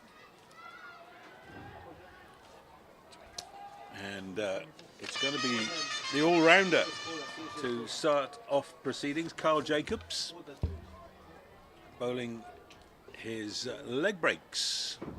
And Chad Mason alongside me, the captain of Maritzburg College First 11, also bowls a bit of leg break. So we'll be casting an eye over this. And straight away the Tuskers push one down the ground to get that run chase underway. 121 required for victory and a place in the final. Yeah, this is an interesting one. Me personally, I don't like bowling leg spin with a new ball, but they obviously back the man Jacobs here to get one early for them. Obviously leg spin is a very wicket taking delivery to be bowling, so we'll see how this goes. It's a good start from Cameron Shackleton out the middle of the bat down to the man at long off for 1. Brings Rapalana on strike now. And Rapalana 9th in the national averages with 211 runs at 42. That's short, and Rapalana is away. It's through. Is it going to go all the way? It's a long, long chase out to the boundary, and a good chase And they come by back Luke for the Beaufort. third. Come back for the third. It's a good start for Rapalana. Obviously been scoring a lot of runs of late in this competition, so he'll be coming in full of confidence. Yeah, those runs coming at a strike rate of 114. Which is not rapid for a T20 game, but you'd be quite happy to give up that for the runs that he's scored. Yeah, it seems as though his job this season has been to anchor the innings for the Tuskers. Not many times we've seen him go out very early in the power play, but he's been scoring at a good rate in the power play, and then middle overs seems to just look to rotate the strike and then let the other batsmen play freely. So that sort of justifies a strike rate of 114, but I think the Tuskers will be overjoyed with the amount of runs he scored this season. Silimidov in place. Position you don't see too often in T20 cricket. Yeah, I think the Badgers realise they need to get a couple earlier if they want to defend this total of 120. It was well bowled by Jacobs that last ball. Well played as well. Good cricket from the Tuskers and the Badgers out here.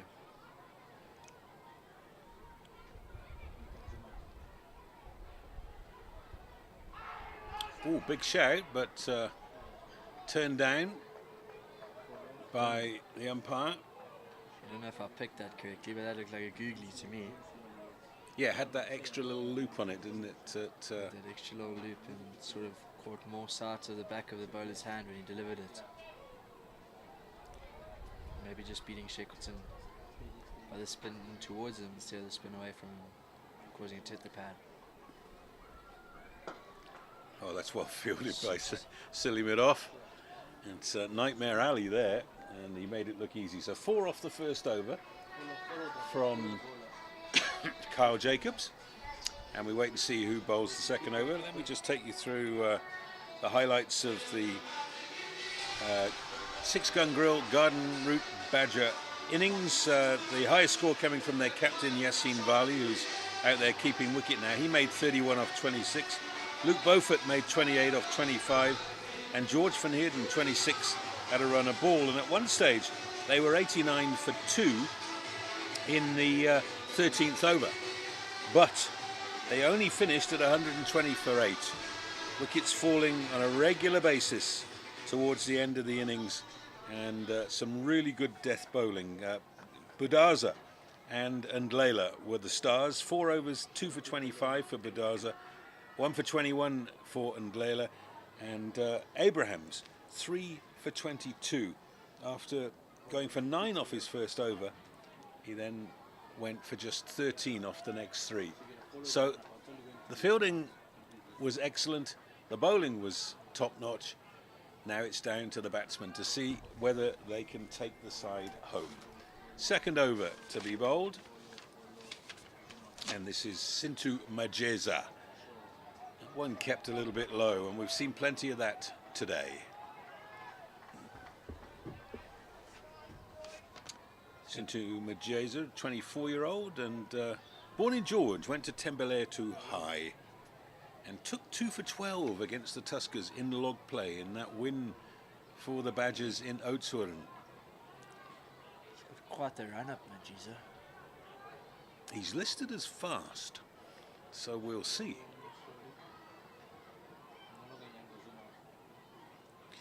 Oh, that's a difficult one for the keeper, and it's going to go all the way through for 4 wides. Probably gleefully accepted by the Tuskers to take that far there.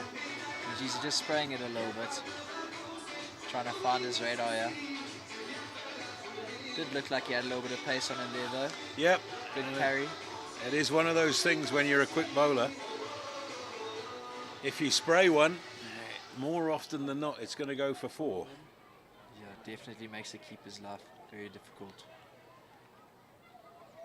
But on that delivery, we saw more carry than we've seen this whole day so far. Oh, it's a beautiful Oh, stroke. wow.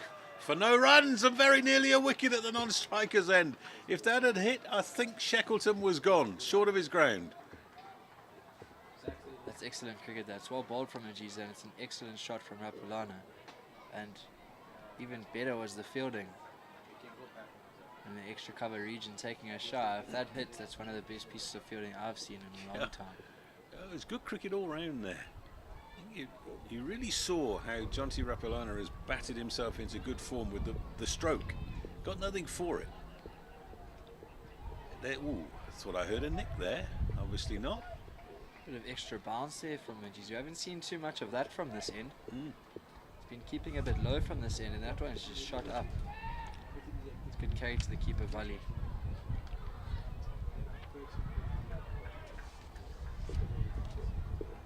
Yeah, I would say straight away this is the quickest we've seen anybody bowl today.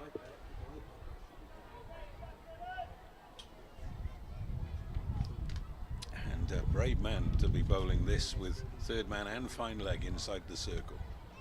Ho, ho, ho, ho. Turn the batsman round a little bit there.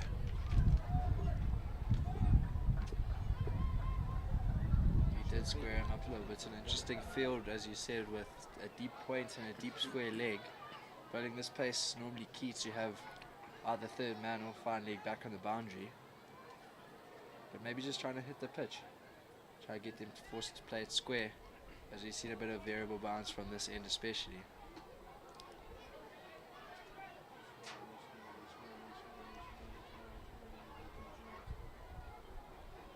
Oh, how did that miss? They've gone through for a bye.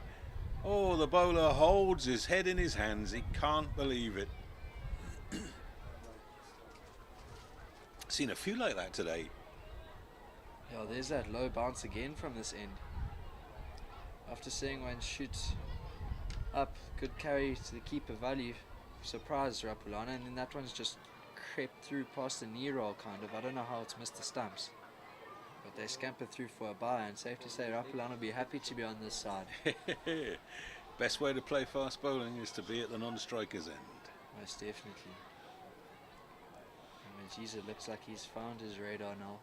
After spraying one wide for 5 down the leg side, the last few balls have been excellent from him. Goes to Shackleton now. Oh, edged 4. Yassine Vali did his level best to get there, but it has gone past. Oh dear, you got to feel for the bowler there, because the second half of the over was really top notch. It is the end of the over though, and it's 10 without loss from 2. Yeah, he'll feel like he's on top in that battle, but at the end of the day, the over's gone for 10, and Tuskers will be happy with that. At the end of the second over, 14 runs. Yes, I should correct myself. 10 off the over, 14 without loss off 2. So already the ACDC Express Tuskers are ahead of the strike rate required. 121 is the target.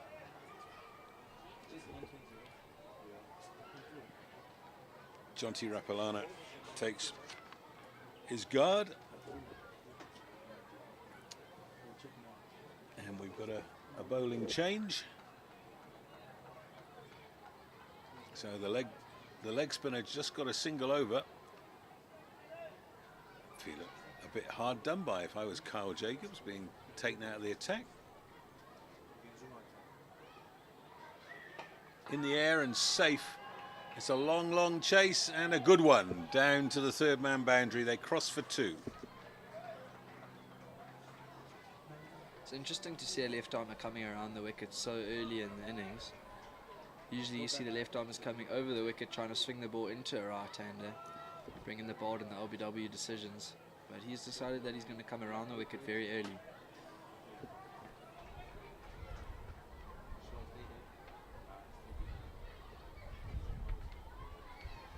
Oh, that might be a wide. Yeah, it is.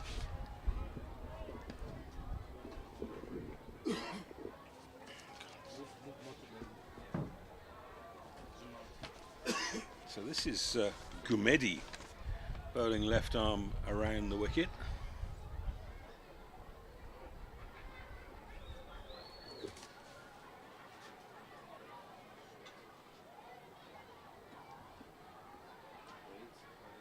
He goes to Rapulana now. That's a good shot for none. He's had a couple cracking cover drives so far as Jonty Rapulana. Unlucky to find the fielders in the extra cover regions. But you can see he's a man in form with the timing that he's found so early on in his innings. This is Kwesi Gumedi, who we didn't see bat.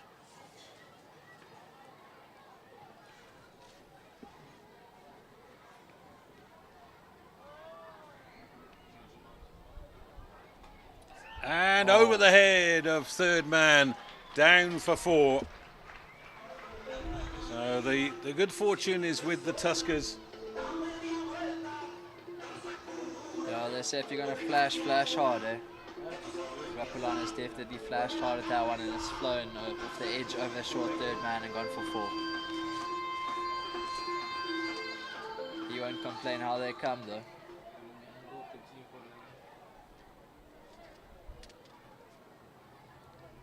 Tuskers moved to 21 without loss now. Well ahead of the rate required at the moment. Rapulana on 9 of 9 and Shackleton sitting on 5. What's a no ball? He's got a no ball. Well spotted, sir.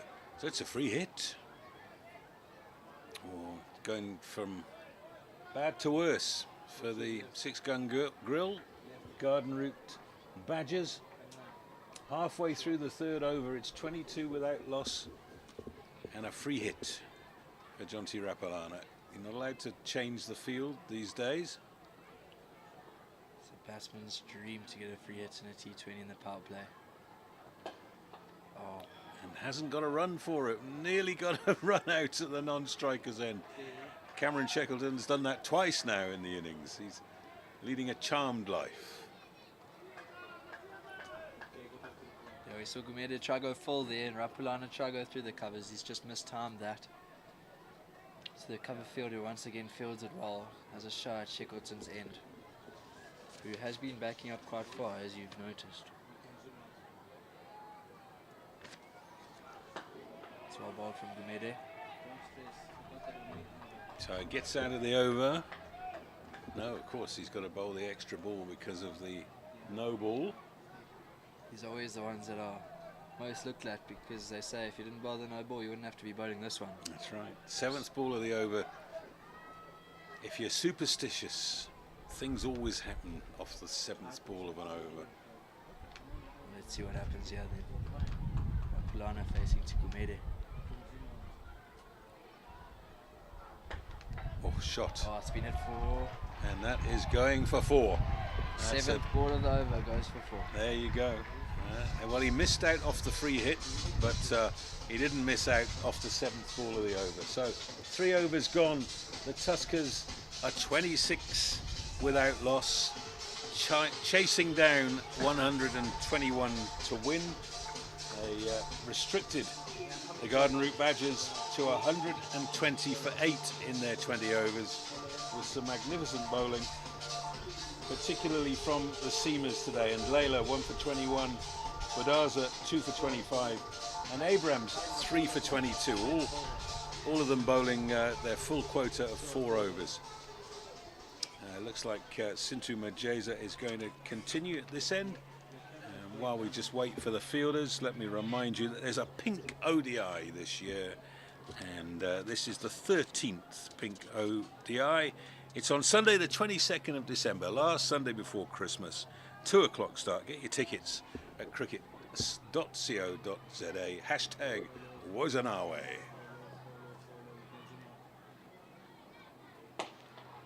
That's through. That's 4. Shackleton plays the best stroke of his innings.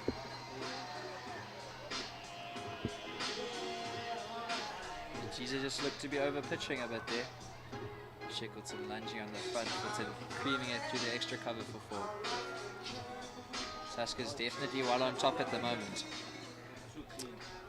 Yeah, just looking to the sky, and there is rain predicted. Thunderstorms this afternoon. Hopefully they won't come before the end of this match. Here's another good shot, and that's 4 more. Short boundary, and Shackleton has targeted it well. 34 without loss. Yeah, it is quite often in Maritzburg you see these convectional thunderstorms approaching in the afternoon. It does get very hot and very humid. And you do see these dark clouds coming from the sort of Hilton area. So let's hope that holds you back. Maritzburg College boys will always blame Hilton. It's safe to say it's not our favourite area. Siamajiza comes back after being hit for 2 boundaries. One more. So Shackleton doing excellent work. Takes 9 runs off 3 balls and gets to the non-striker's end. Yeah, it's very good from Shackleton. And seeing a few good shots, Chad, reminds me that my old mate Jacques Callis turns 49 today. Happy birthday to the GOAT, as many people call him.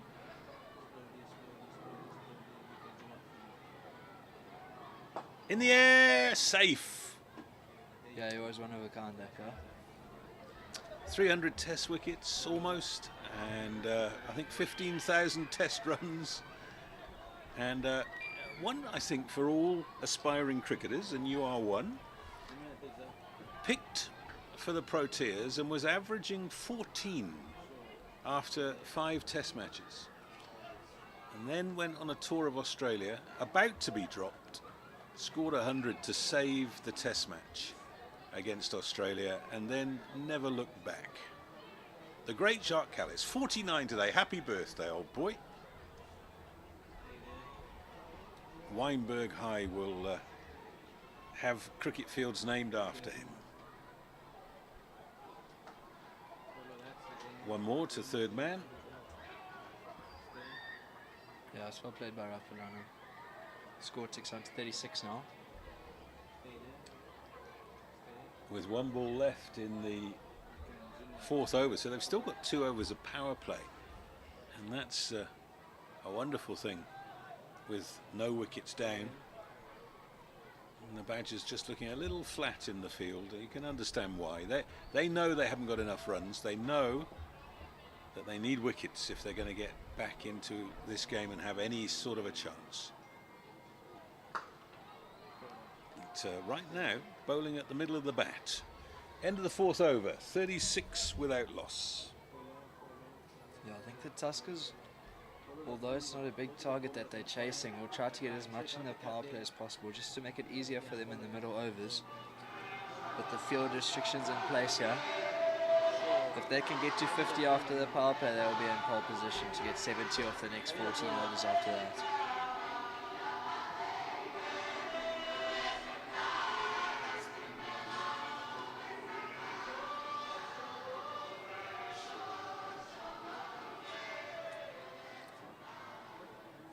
It looks like we've got another change of bowling. Is this the leg spinner again? Jacobs back Yeah. into the attack. So bowled the first over, then got replaced by the seamer, and now back to bowl his second. What a good first over. The first over of the innings only went for 4. Got a very interesting run up. He has a very interesting action. He bowls the ball very flat through the air, which is unlike most leg spinners that you see today. Try to give it a bit of flight to take a couple more wickets. Jacob seems to bowl very flat into the pitch. Just watch his run up here, almost an S shape. Goes out and comes back in again. Yes, I don't fix something that isn't broken, and it's obviously not broken for him, so he's going to keep running in the way that he's been used to.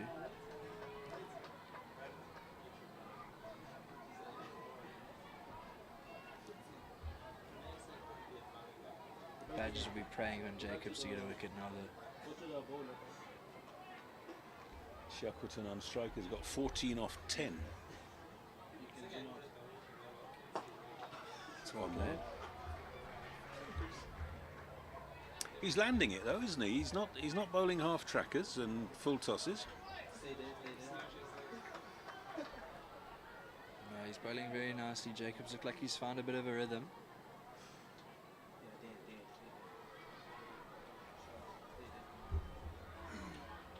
As most leg spinners, I think he'll be wanting Rapulana to try to take a risk now.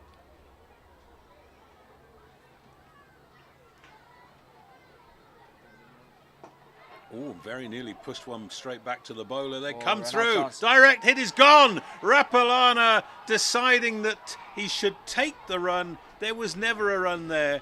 The direct hit is an excellent piece of fielding. And the Tuskers are 38 for 1. Yeah, it's excellent fielding there from the cover fielder.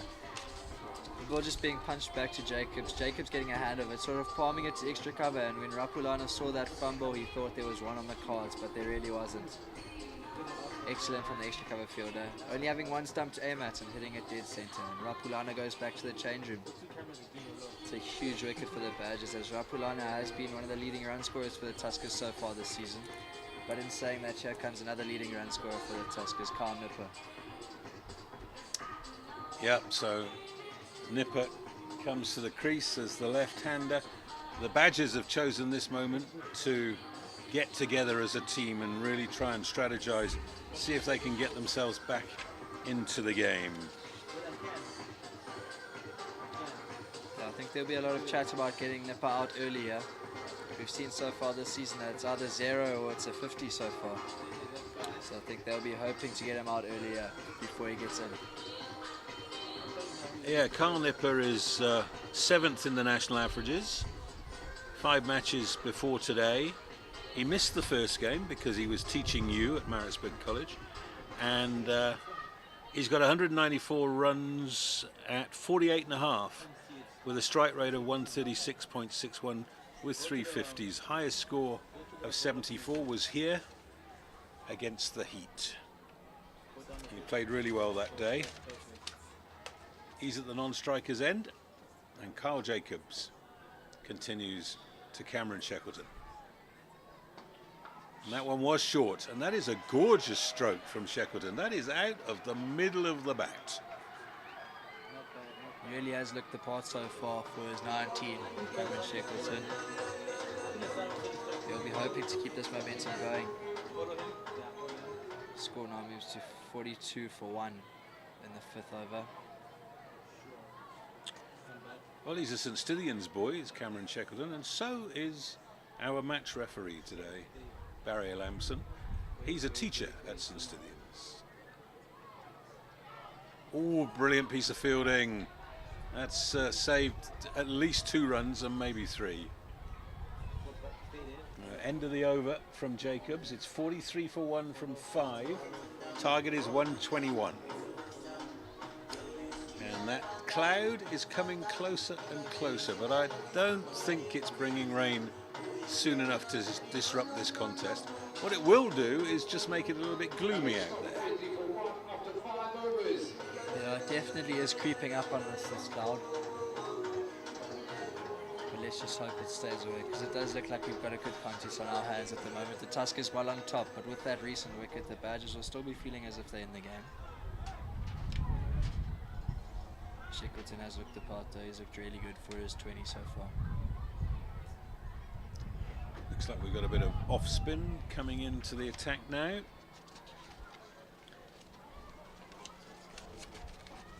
Keeper standing up, and this is Leobona Malife.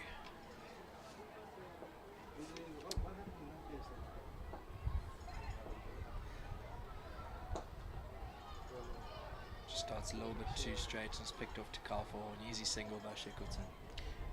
We won't talk him out, but this is the best I've seen Cameron Shackleton start an innings. Just things are coming out of the middle of the bat. He has struggled a little bit this season. I think his highest score is only like in the mid-20s so far.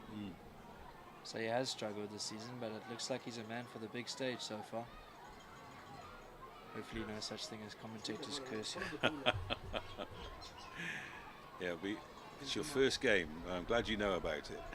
Well, I've heard it enough times on the TV to know all about the commentator's curse. And if Shackleton does go out now, I won't be telling him I was the commentator this game.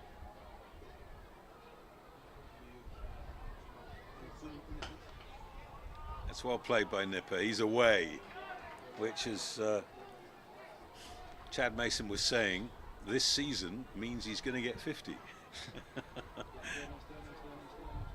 So far, that's the trend. It's either been 0 or it's been 50. Don't know if he's got enough runs to play with today to get a 50 though.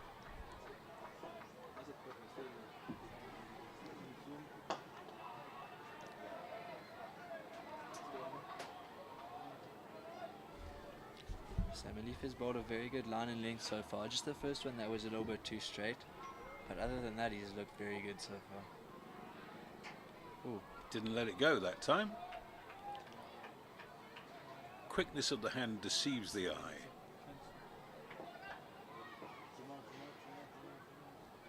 Oh, it's too short. That is through the gap, and that will be 4. Down past the tree that marks this ground out. One of 3 grounds in the world with trees inside the boundary line. It's actually outside the boundary line for this game because it's a 20 over game. I didn't know there was such thing as a commentator's curse when it comes to the bowler as well. It's just singing his praises and he dropped a little bit too short and pounced on by Shackleton. Oh, lovely stroke. That has brought up the 50, and what a way to do it. 53 for 1. Shackleton goes to 29 of 16 balls. That is an outstanding shot from Shackleton. He has the covers packed, does Malife. Somehow still managing to find the gap with Shackleton. As he faces up again now. It's good batting.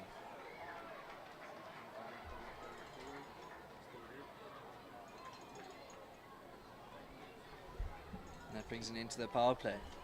One that the Tuskers will be very happy about, sitting at 54 for 1 after the first 6 overs. Yep, I think they'll feel that's job done. They'll be a little bit distressed that Jonty Rapalana ran himself out, but they've found the boundary on many occasions and have almost got to the stage where you could say they've broken the back of this chase. Only chasing 121. Just a further 67 needed for them. And they have 2 feet into the final.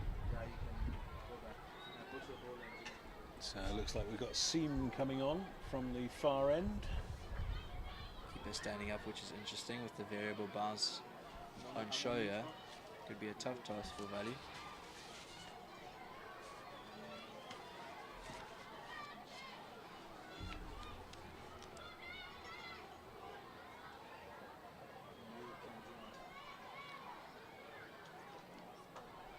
That's 4. First ball of the over. Goes down to third man.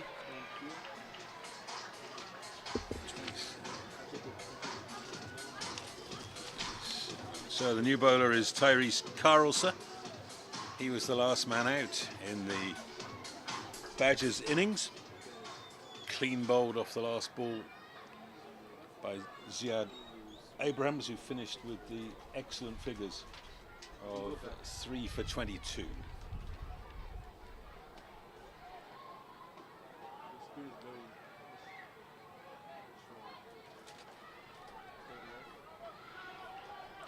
Well, it's much better length there from Carlser. First one just too short and offering Shackleton too much width. And with your third man in the ring, that's a bit of a free hit, and Shackleton pounced all over it. That's into the gap. Long chase. They should come back for 2. Nipper's going to the danger end, but he's home. Just thinking, Chad, that the 2 teams that finished first and second in the log, Easterns and the Tuskers, were in those positions for a reason. They were the 2 quality teams on display. Having said that, the Tuskers lost to this self-same Badgers side in Oudtshoorn in log play. But then last Saturday, when it looked like they weren't going to get a home semi-final, they had to beat Easterns, who at that stage were 5 from 5. They did exactly that.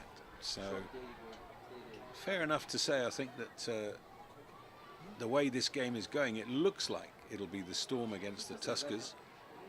And that's, I suppose, what you want when you have a system that is loaded towards a semi-final contest. You don't want the first and second teams being eliminated by teams that weren't as good as them in log play.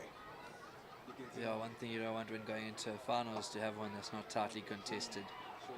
In finals, you want it as close as it can possibly get, so everyone's interested until the very end, as the final is the end of the tournament. So I think having 1v2 in the final would be a great prospect for many people to be watching in Benoni. But of course the Tuskers still have a further 50-odd runs to get here against the Badgers. So let's not get complacent. You know, job's not done until it's done. Well, Shackleton's a bit disappointed with himself that he hasn't managed to get runs off the last ball, but 7 overs gone, 62 for 1. All the pressure was off because the first ball of the over went for 4. Yeah, it's the worst thing as a bowler when one of your first delivery gets hit for 4 and you feel like you're on the back foot for the rest of the over. So I think it's been excellent from Shackleton though. He's looked really good first 37. I think he's been the reason the Tuskers are in such a strong spot at the moment.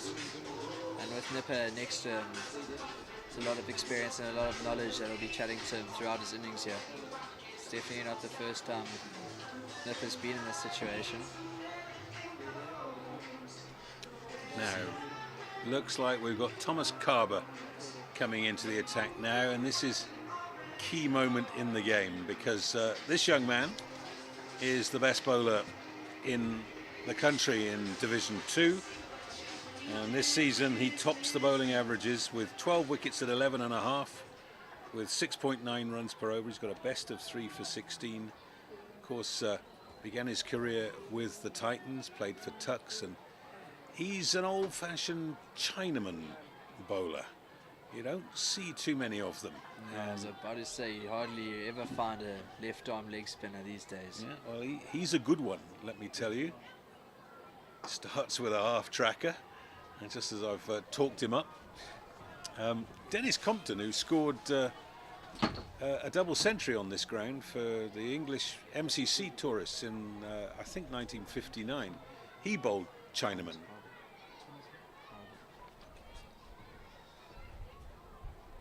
And would have been, you know, a more regular bowler if it wasn't for the fact that he was the best batsman in the side. Oh, this is definitely going to be a challenge for the Tuskers batsmen now. Not only is it a rare thing to face, but Carber's a very good one. He's got a bit of fizz. That's what you like to see in a wrist spinner.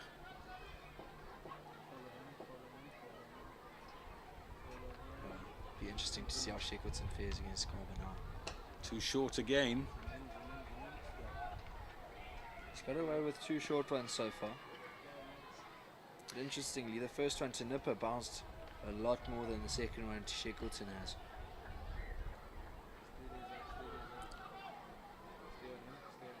And of course, with the left-hander on strike now, he's got to defend the short boundary, whereas against the right-hander, he's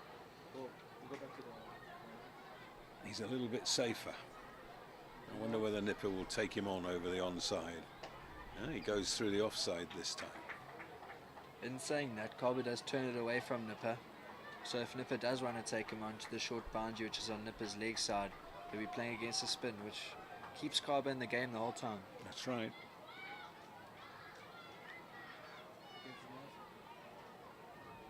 It's another short one, though. There have been too many in this over. Yeah. Batsman able to just rock onto the back foot and pick the spot.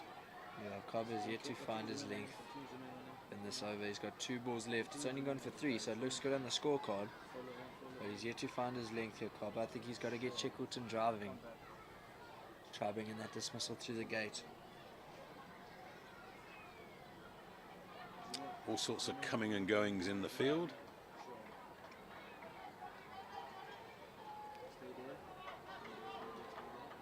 Lots of protection on the leg side and not so much on the offside, yeah.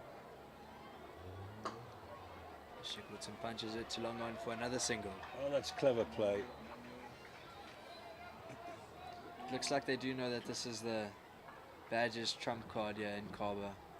Just rotating the strike against him, batting sensibly. There's absolutely no need to take a risk against him. Hit the bad ball. Always going to get a bad ball from a wrist spinner. Even Shane Warne used to bowl bad balls. Yeah, and these 2 batters have done well that over. So 8 gone now, 67 for 1. The ACDC Express Tuskers. Another 54 needed off the next 12 overs.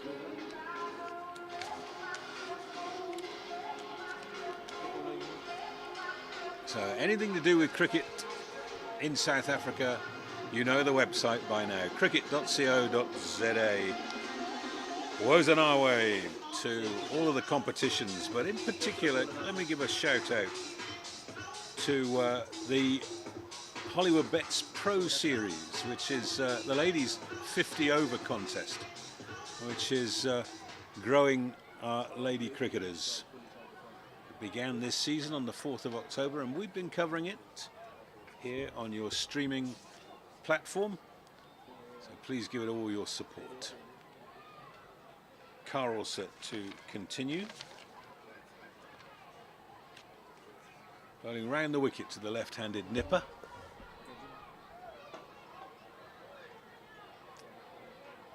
Just punched out to sweeper. Another one for the Tuskers. Brings the in-man Cameron Shackleton on strike now. Yeah, the game is already in that situation where the Tuskers can win with singles. They can. The run rate is under runner ball now.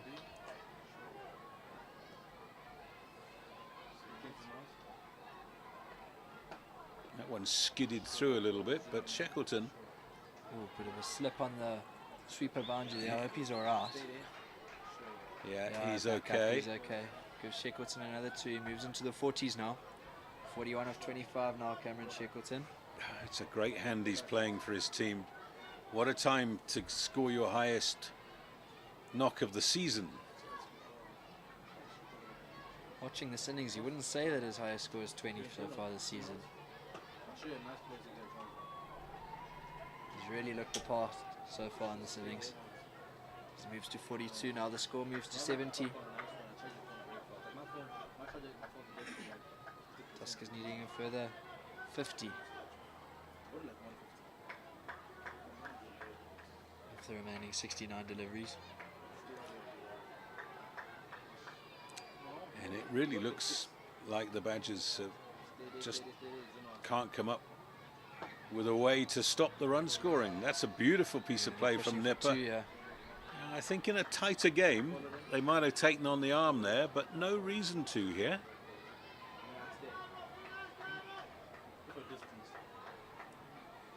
Yeah, I must say the Badgers do seem a little bit flat in the field at the moment.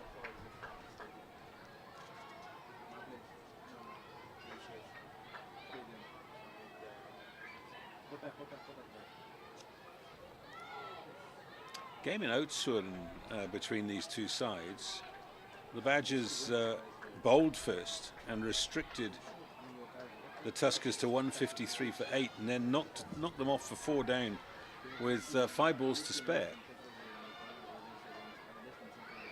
So that game was almost as one-sided as this game has been. The other way. Oh! Carl Nipper unable to move his 36-year-old bones out of the way of that. He's all right. That's the end of the over from Carlson. 9 gone, 73 for 1. 48 needed from 11 overs. It's only just over 4 and over. And I would imagine that Carver will carry on. He's their weapon. No, they've taken him off. Back. Yeah, taken him off. Malife. Carver did seem to struggle for rhythm in his first over, but I think that's their trump card. And right now, you're not going to win the game by bowling dot balls. You're only going to win if you take some wickets. And I think Carver's the real man that will threaten the stumps the most out of these Badgers bowlers. So if I was captaining, I would have kept him on for sure. Leobona Malife then plays his cricket for Packelsthorpe United. I was lucky enough, Chad, a few years ago to commentate on a game of rugby in Packelsthorpe. And what an atmosphere. What an atmosphere. It was part of the club championships. Packelsthorpe, the other side of the highway from George.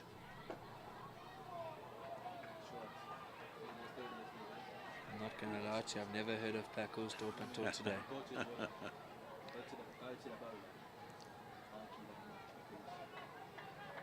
You see Valley just taking a breather here, seems to have got something in his eye.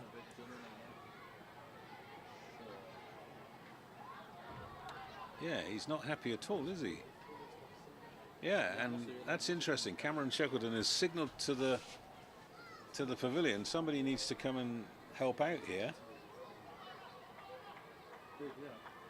He's put his helmet back on now. Yeah. We do see someone coming out though. No, never mind, he sent him back.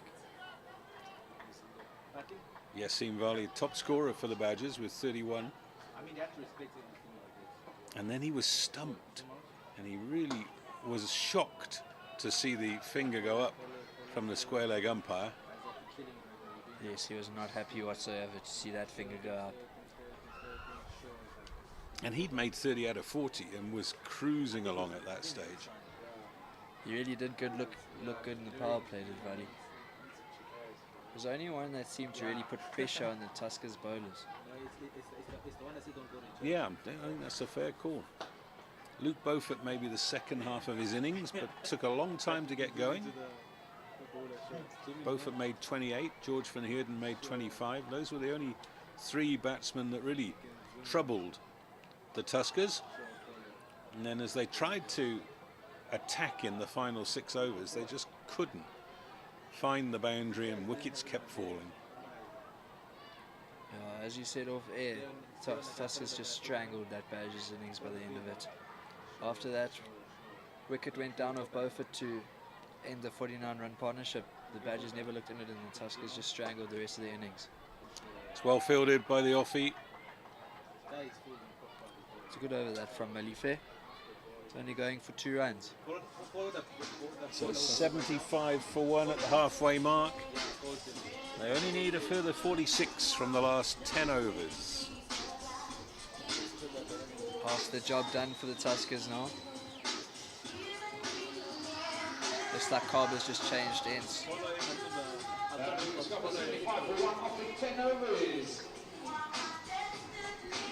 Yeah, quite right. Thomas Carver's going to bowl his left arm spin from the Hewlett's end now.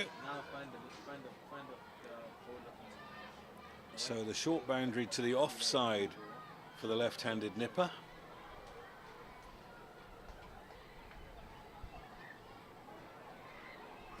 The cloud has come right the way across the oval now. But, I'm not feeling any spots of rain. And I'm not seeing the batsmen thinking to themselves, we need to get this done and dusted. That's well fielded and good running. Yeah, he knew as soon as he hit it that there was one on there. Set off straight away, and Shackleton did not hesitate. One to start the over.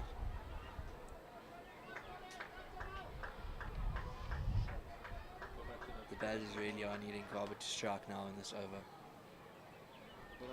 If they have any chance here, they need one of these two out as soon as possible. It's well played by Shackleton, dance along on for a single. That takes him to 45 off 33. Tuskers only needing 4.6 and over now. And the problem for the bowling side now with the right-left combination, and they're just picking off singles at will. So the bowler doesn't ever get a chance to get into some sort of a rhythm against one form of bat. That's a good dot ball. Carver seems to have found a much better length bowling from that side. He's got 3 deliveries left in this over. He's an Affy's boy. He's Thomas Carver, like the great A.B. de Villiers. Oh, he's got a wicket. And he has hold out. I was wondering whether he'd smack that into the ground, but no. Caught and bowled. That is nipper gone. And he's out for 9. It is 77 for 2. Just looked like the googly from Thomas Carver there. Nipper trying to hit it through extra cover, but this turn into him instead of away from him, just catching the inside half of the bat and going straight back to Thomas Carver, who takes a good catch. They're never easy, caught and bowls, but he's made it look very easy there. And Carver picks up his first. As we were just saying, that the Badgers would be wanting him to strike in this over, and he's done that. The Tuskers now 77 for 2. And it turns out Nipper doesn't only get 0 or 50, but he gets 9 in this innings.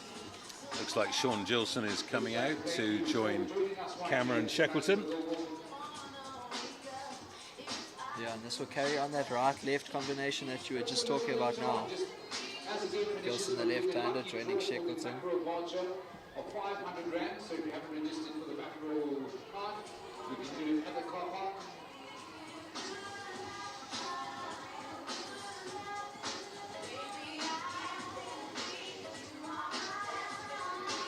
Well, Sean Gilson made his debut for the Dolphins last year and actually got 50 against the Tuskers in a 4-day game, and then came up the N3 this year, just looking to play a little bit more cricket.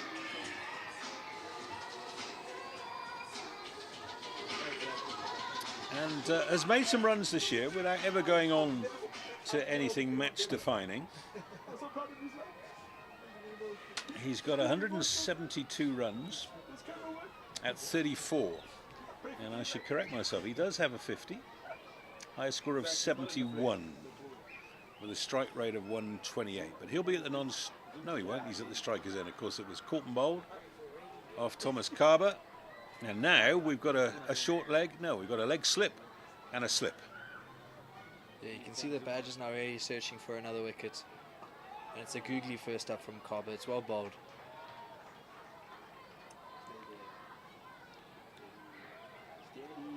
Gilson gets off the mark. He has been a good addition to the Tuskers setup. As we said earlier, only bowled 1 over today, but got 1 for 3, which is a big wicket of value, the one that the Tuskers really did need. Yeah, and we were puzzled by a few bowling changes, but that was one of them. 1 for 3 off his only over.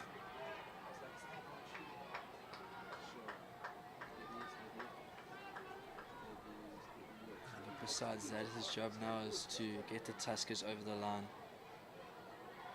They need a further 43.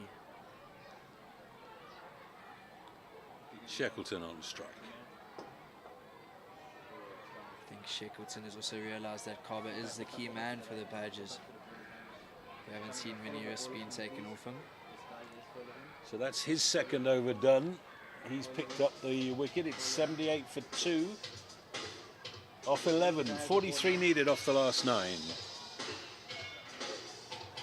The run rate still remains under 5. So it's at 4.8. So the run rate is nothing for the Tuskers to worry about. I wonder what they're talking about out there. I wonder whether Sean Gilson is saying, well, you're playing so well, you just bat through, and I'm going to have a smack now and see whether we can get the big over that will effectively win the game. Got a change of bowling, and coming back into the attack is Kwesi Gumedi. We saw him bowl an over of left-arm seam from the Hewlett's end. Now he's coming back from the Doozy end. Gilson is a man that can hit a long ball. So if that is the case, I'm interested to see if Gumede wins this bat or if Gilson can hit him onto the banks here.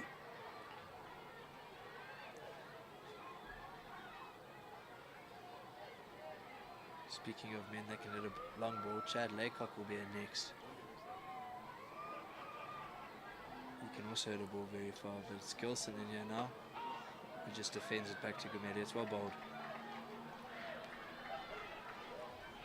So if you're the Badgers captain now, you're just thinking to yourself, well, let's try and bowl 3 overs without a boundary.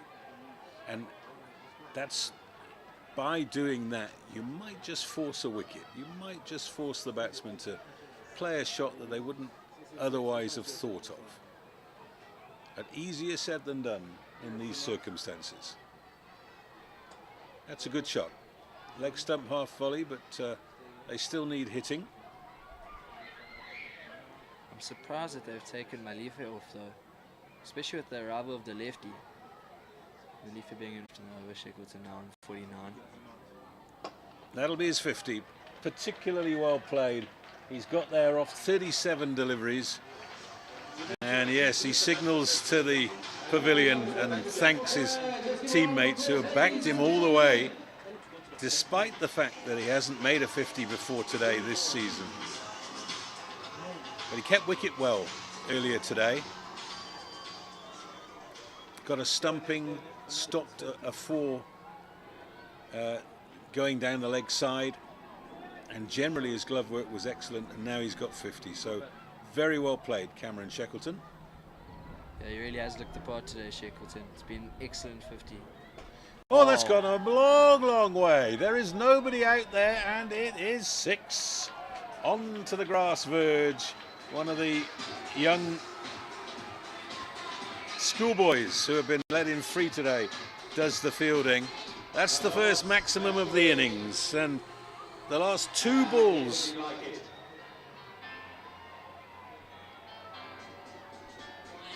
See a little bit of lightning in the distance at the moment. Yes, that's what threw me, rather, the lightning.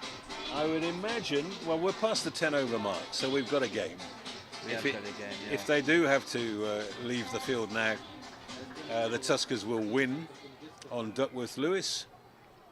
But maybe with an eye on the weather, Sean Gilson decided, right, time to press the accelerator. Thomas Carber coming on to bowl his third over, and just 31 required to win this second semi-final for the ACDC Express Tuskers.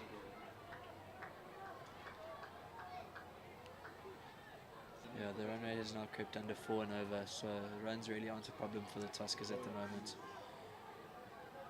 If the Badgers want any chance to winning this game, Carber's going to need to get a couple in this over. It'll be interesting to see if Gilson wants to go big against the left arm leg spin of Carber. We saw that big blow from him in the last ball of the previous over. Looks like he does want to get a move on. Slips coming in. Looks like we might have a leg slip as well. Yep. Yeah, that wicket in his last over was his 13th of this campaign, and well ahead of the chasing pack. Full toss. For the leg spin on leg stump.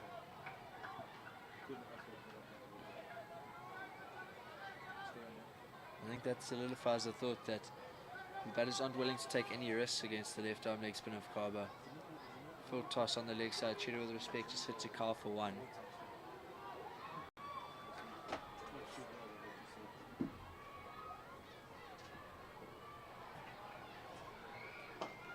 That's a good shot. Just a single again.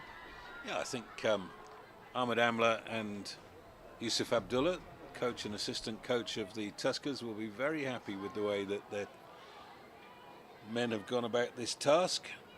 They bowled well, they fielded well, and now they've batted well. Well, it's been a clinical performance so far by the Tuskers. Quicker ball, strikes the pad. The umpire says not out. Didn't look plumb. I must say, I had money on the finger going up on that one. It hasn't, maybe just a bit of height. Sean Gilson is a very tall man.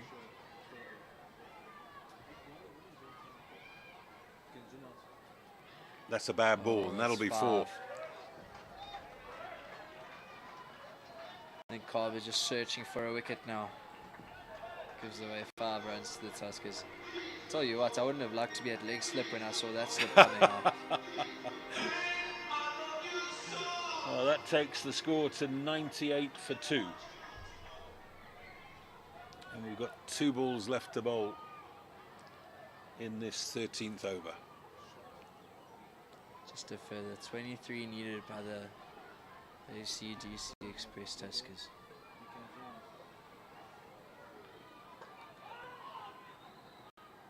A good early call from Sean Gilson. There's lightning over the city now.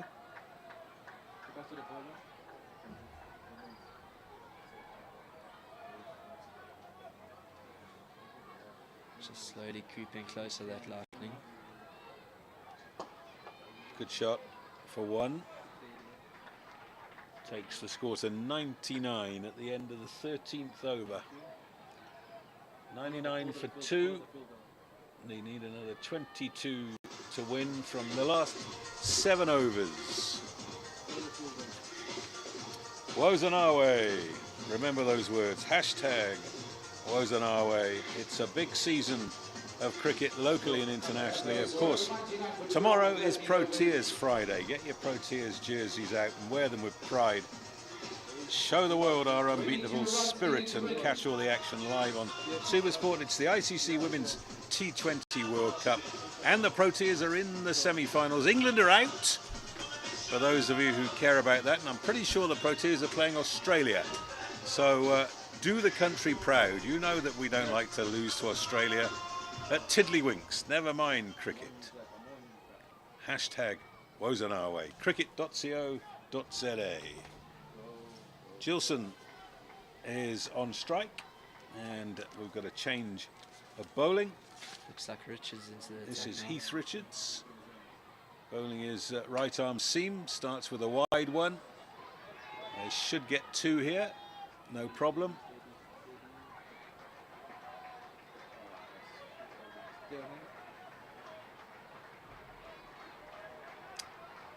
Plays some cricket in America, does Heath Richards, for MI New York and the Atlanta Lightning, since we were talking about Lightning. That shot brought up the 100 for the Tuskers. It's a slow delivery into the pitch by Richards.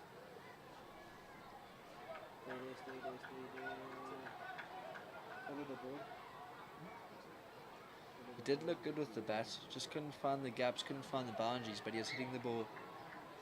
Good power, good timing. Yeah, he looks like a good one-day cricketer, doesn't he? He does. That's the bottom line. Another wide one. That's This is a for. wonderful shot. Yeah, that's as good as anything we've seen. An excellent shot from the left-hander Gilson. Richards just once again offering a little bit too much width as we saw in the first delivery, and it's creamed through extra cover by Gilson for 4. The Tuskers now only needing a further 16 for victory. You haven't put a time on this thing as well, man. Your time is long as well. I think it would be fair to say they've now got 1.5 feet into the final. Compared to like long, all 10 seconds, zoom out. In the air and safe, one bounce to the man on the square leg boundary. It's getting very dark across the ACDC Express Pietermaritzburg Oval. Batten down the hatches. This is when your insurance company sends out those SMSs saying, put your car indoors. It's all very well if you've got a garage. Yeah, it is looking threatening this way though. Clouds just continue to get dark and continue to get closer at the moment. I don't think the umpires will take them off without too much provocation. We've seen some lightning, but it's quite a long way away.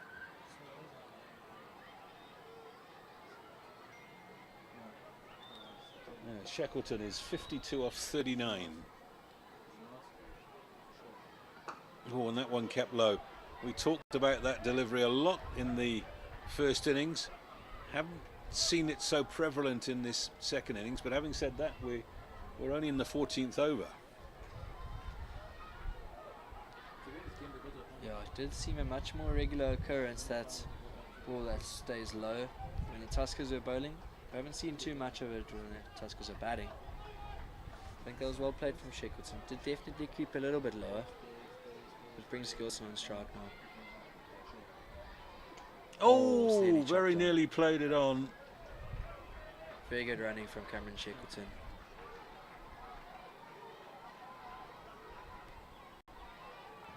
End of the over from Heath Richards. 14 gone, 108 for 2. 13 needed off the last 6.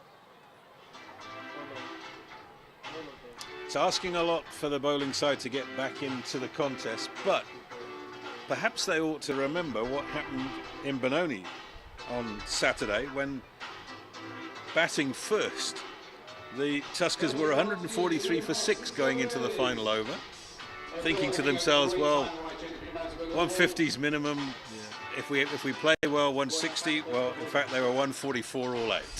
They lost 4 wickets for 1 run, and the last 3 wickets went down bang, bang, bang. So it can happen. It can happen. Cricket's a funny game. Only difference being you got Shackleton, the man in at the moment, and you don't have your number 8 in at the crease when you're losing 4 wickets on the trot.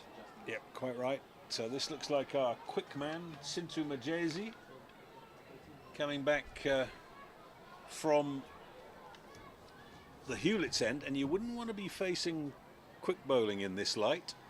No, it's definitely got a little bit dark, and Majesi does have a bit of extra wheels.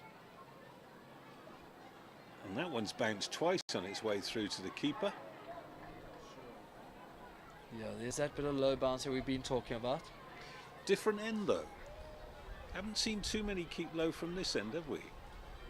Haven't seen too many men come around the wicket from that end either, though. I think it was only Budaza that would have bowled from that side. Yes, that's right. Yeah. So maybe just the angle, a little bit of variable bounce, bring in a couple chances here as he goes to Gilson.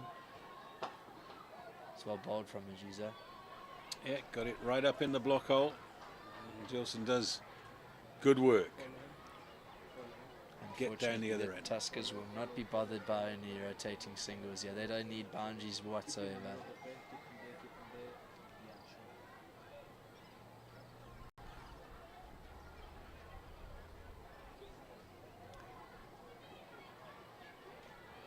Yassine Vali, the wicketkeeper, is spending some time placing his field. And Majazi going around the wicket now, rather was going around the wicket to the left-hander, now going over to the right-handed Shackleton.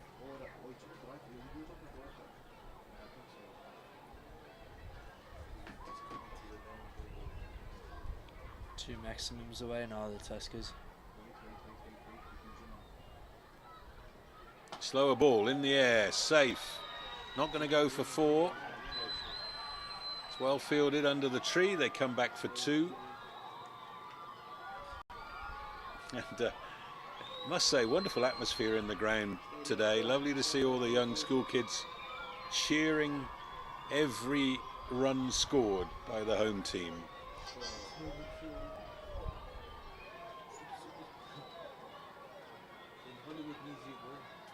This will be the last game at the Oval for some time. We've got 4-day cricket starting up in November, and I think they play a 4-day game at the end of November here. There's another single for Shackleton. Now brings the runs needed into the single figures for the Tuskers. 9 more needed. With Gilson on strike, facing up to the Badgers baseman, Majiza.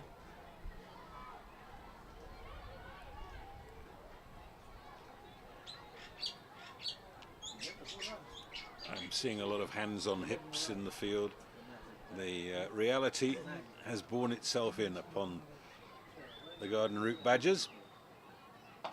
That's a good shot. Trying to thrash some life out of the pitch, but once again the ball sort of dying in the wicket, and plenty of time for Gilson to smack it square. So you're studying for matric now, Chad? When do the exams start? Next week Monday, so this is a bit of an excuse to get out of the room studying. You'll be all the better for it. Most definitely, yeah. So it starts next week Monday, and for the next 5 weeks after that, I think I'm going to be pretty bedroom ridden by my mother. So Oh, that's a wide. needed to get out while I could. Oh yes, well, any chance to get out of your mother's eyesight is always a chance well taken. So good luck with that, and I believe that you're going to be joining the Tuskers at the end of school. Yeah, we'll be here next year.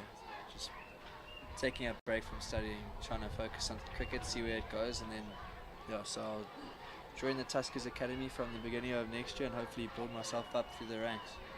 Well, good luck with that, and good luck to all you people writing matric. Another slower ball, pushed away for 1 more. And that'll be the end of over number 15. 114 for 2, 115 for 2. So 6 to win.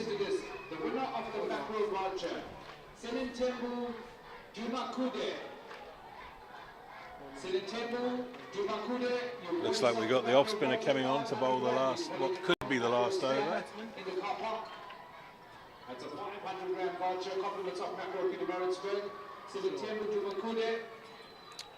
Oh no, I'm wrong. It's Gumedi, the left arm seamer.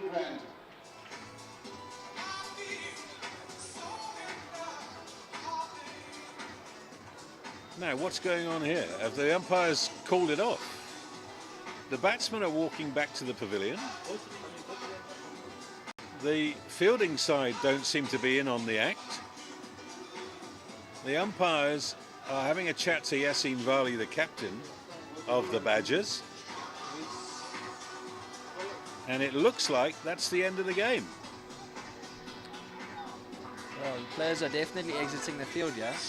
Interesting considering the Tuskers only needed 6 runs to win. Well, I'm amazed. It might have just been one ball. Now, I can only imagine that the umpires have said twofold. One is it's too dark, and the other is that there's lightning around. So, technically, this game is not over. The umpires are staying out there, but to all intents and purposes, it is over, because they're not going to get back on. If they're not going to play now, it's not going to be better in half an hour's time. Yeah, So it's a that very interesting call by the umpires. Yeah, there's really no point of coming back on after this delay. Tuskers needing 6 runs to win. I just feel it's a much tidier game if you just bowl that over and get it over and done with. It's definitely. Well, there is lightning closing in around the ground, and it looks like this game is going to be ultimately decided by Duckworth Lewis. Umpires are coming off the field now.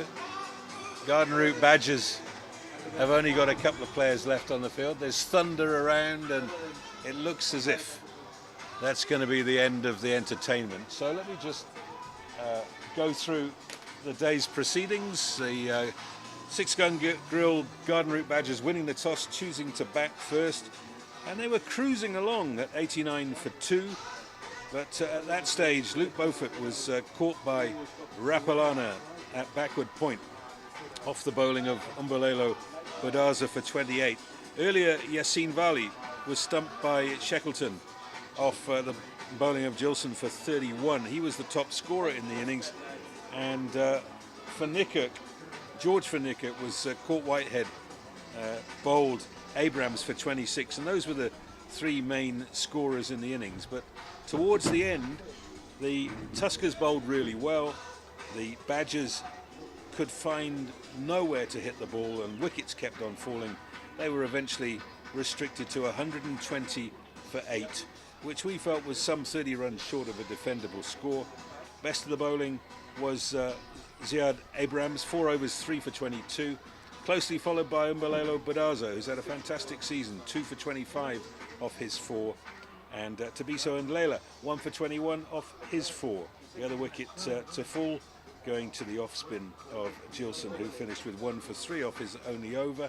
So chasing 121 for victory, Jonty Rapalana ran himself out for 15. It was 38 for 1 halfway through the 5th over, and then Carl Nipper was caught and bowled by the left-arm spin of Thomas Carber for 9, 77 for 2 at that stage, and that was halfway through the 11th over. And then we had an excellent half-century from Cameron Shackleton, who remains unbeaten at the crease with the score on 115 for 2. He's been joined by Sean Gilson, and at the moment 6 runs required to win, 8 wickets in hand, 5 overs to be bowled. All 3 umpires, including the reserve umpire, are now out on the pitch, and they will have to make a decision as to whether this game can continue. But they're looking at their light meters, and I feel that that is the end of the entertainment. So we will say goodbye for now. Let me thank Chad Mason, and good luck in his matric, making his debut and looking out as outstanding at the microphone as he does with bat and ball in hand. Thank you also to all the members of the Pitch Vision production crew, and we hope you've enjoyed the broadcast. For now, it's goodbye from the ACDC Express, Pietermaritzburg Oval.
so good. That's the thin match.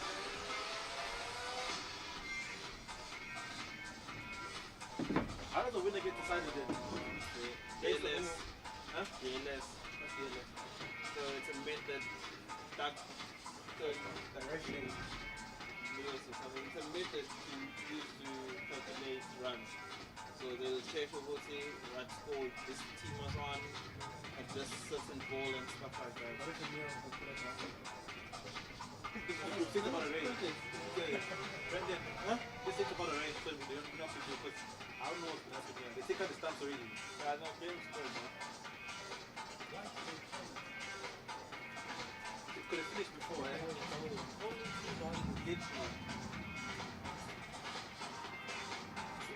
You can run. Let's move this one inside. Start packing them sugar. Start packing lasagna. Disconnect the smaller one first because that's the one with the range. Yeah, you're right. This one can stay just Yeah. to cover. Let's move this one back. Okay. No, leave that one. Okay, go back to game one. Move it back. Move it back. I don't believe They're so. not going to get back on. The rain is beginning. Let me get my stuff. Tell him that the rain is happening heavy. I need to know what to do.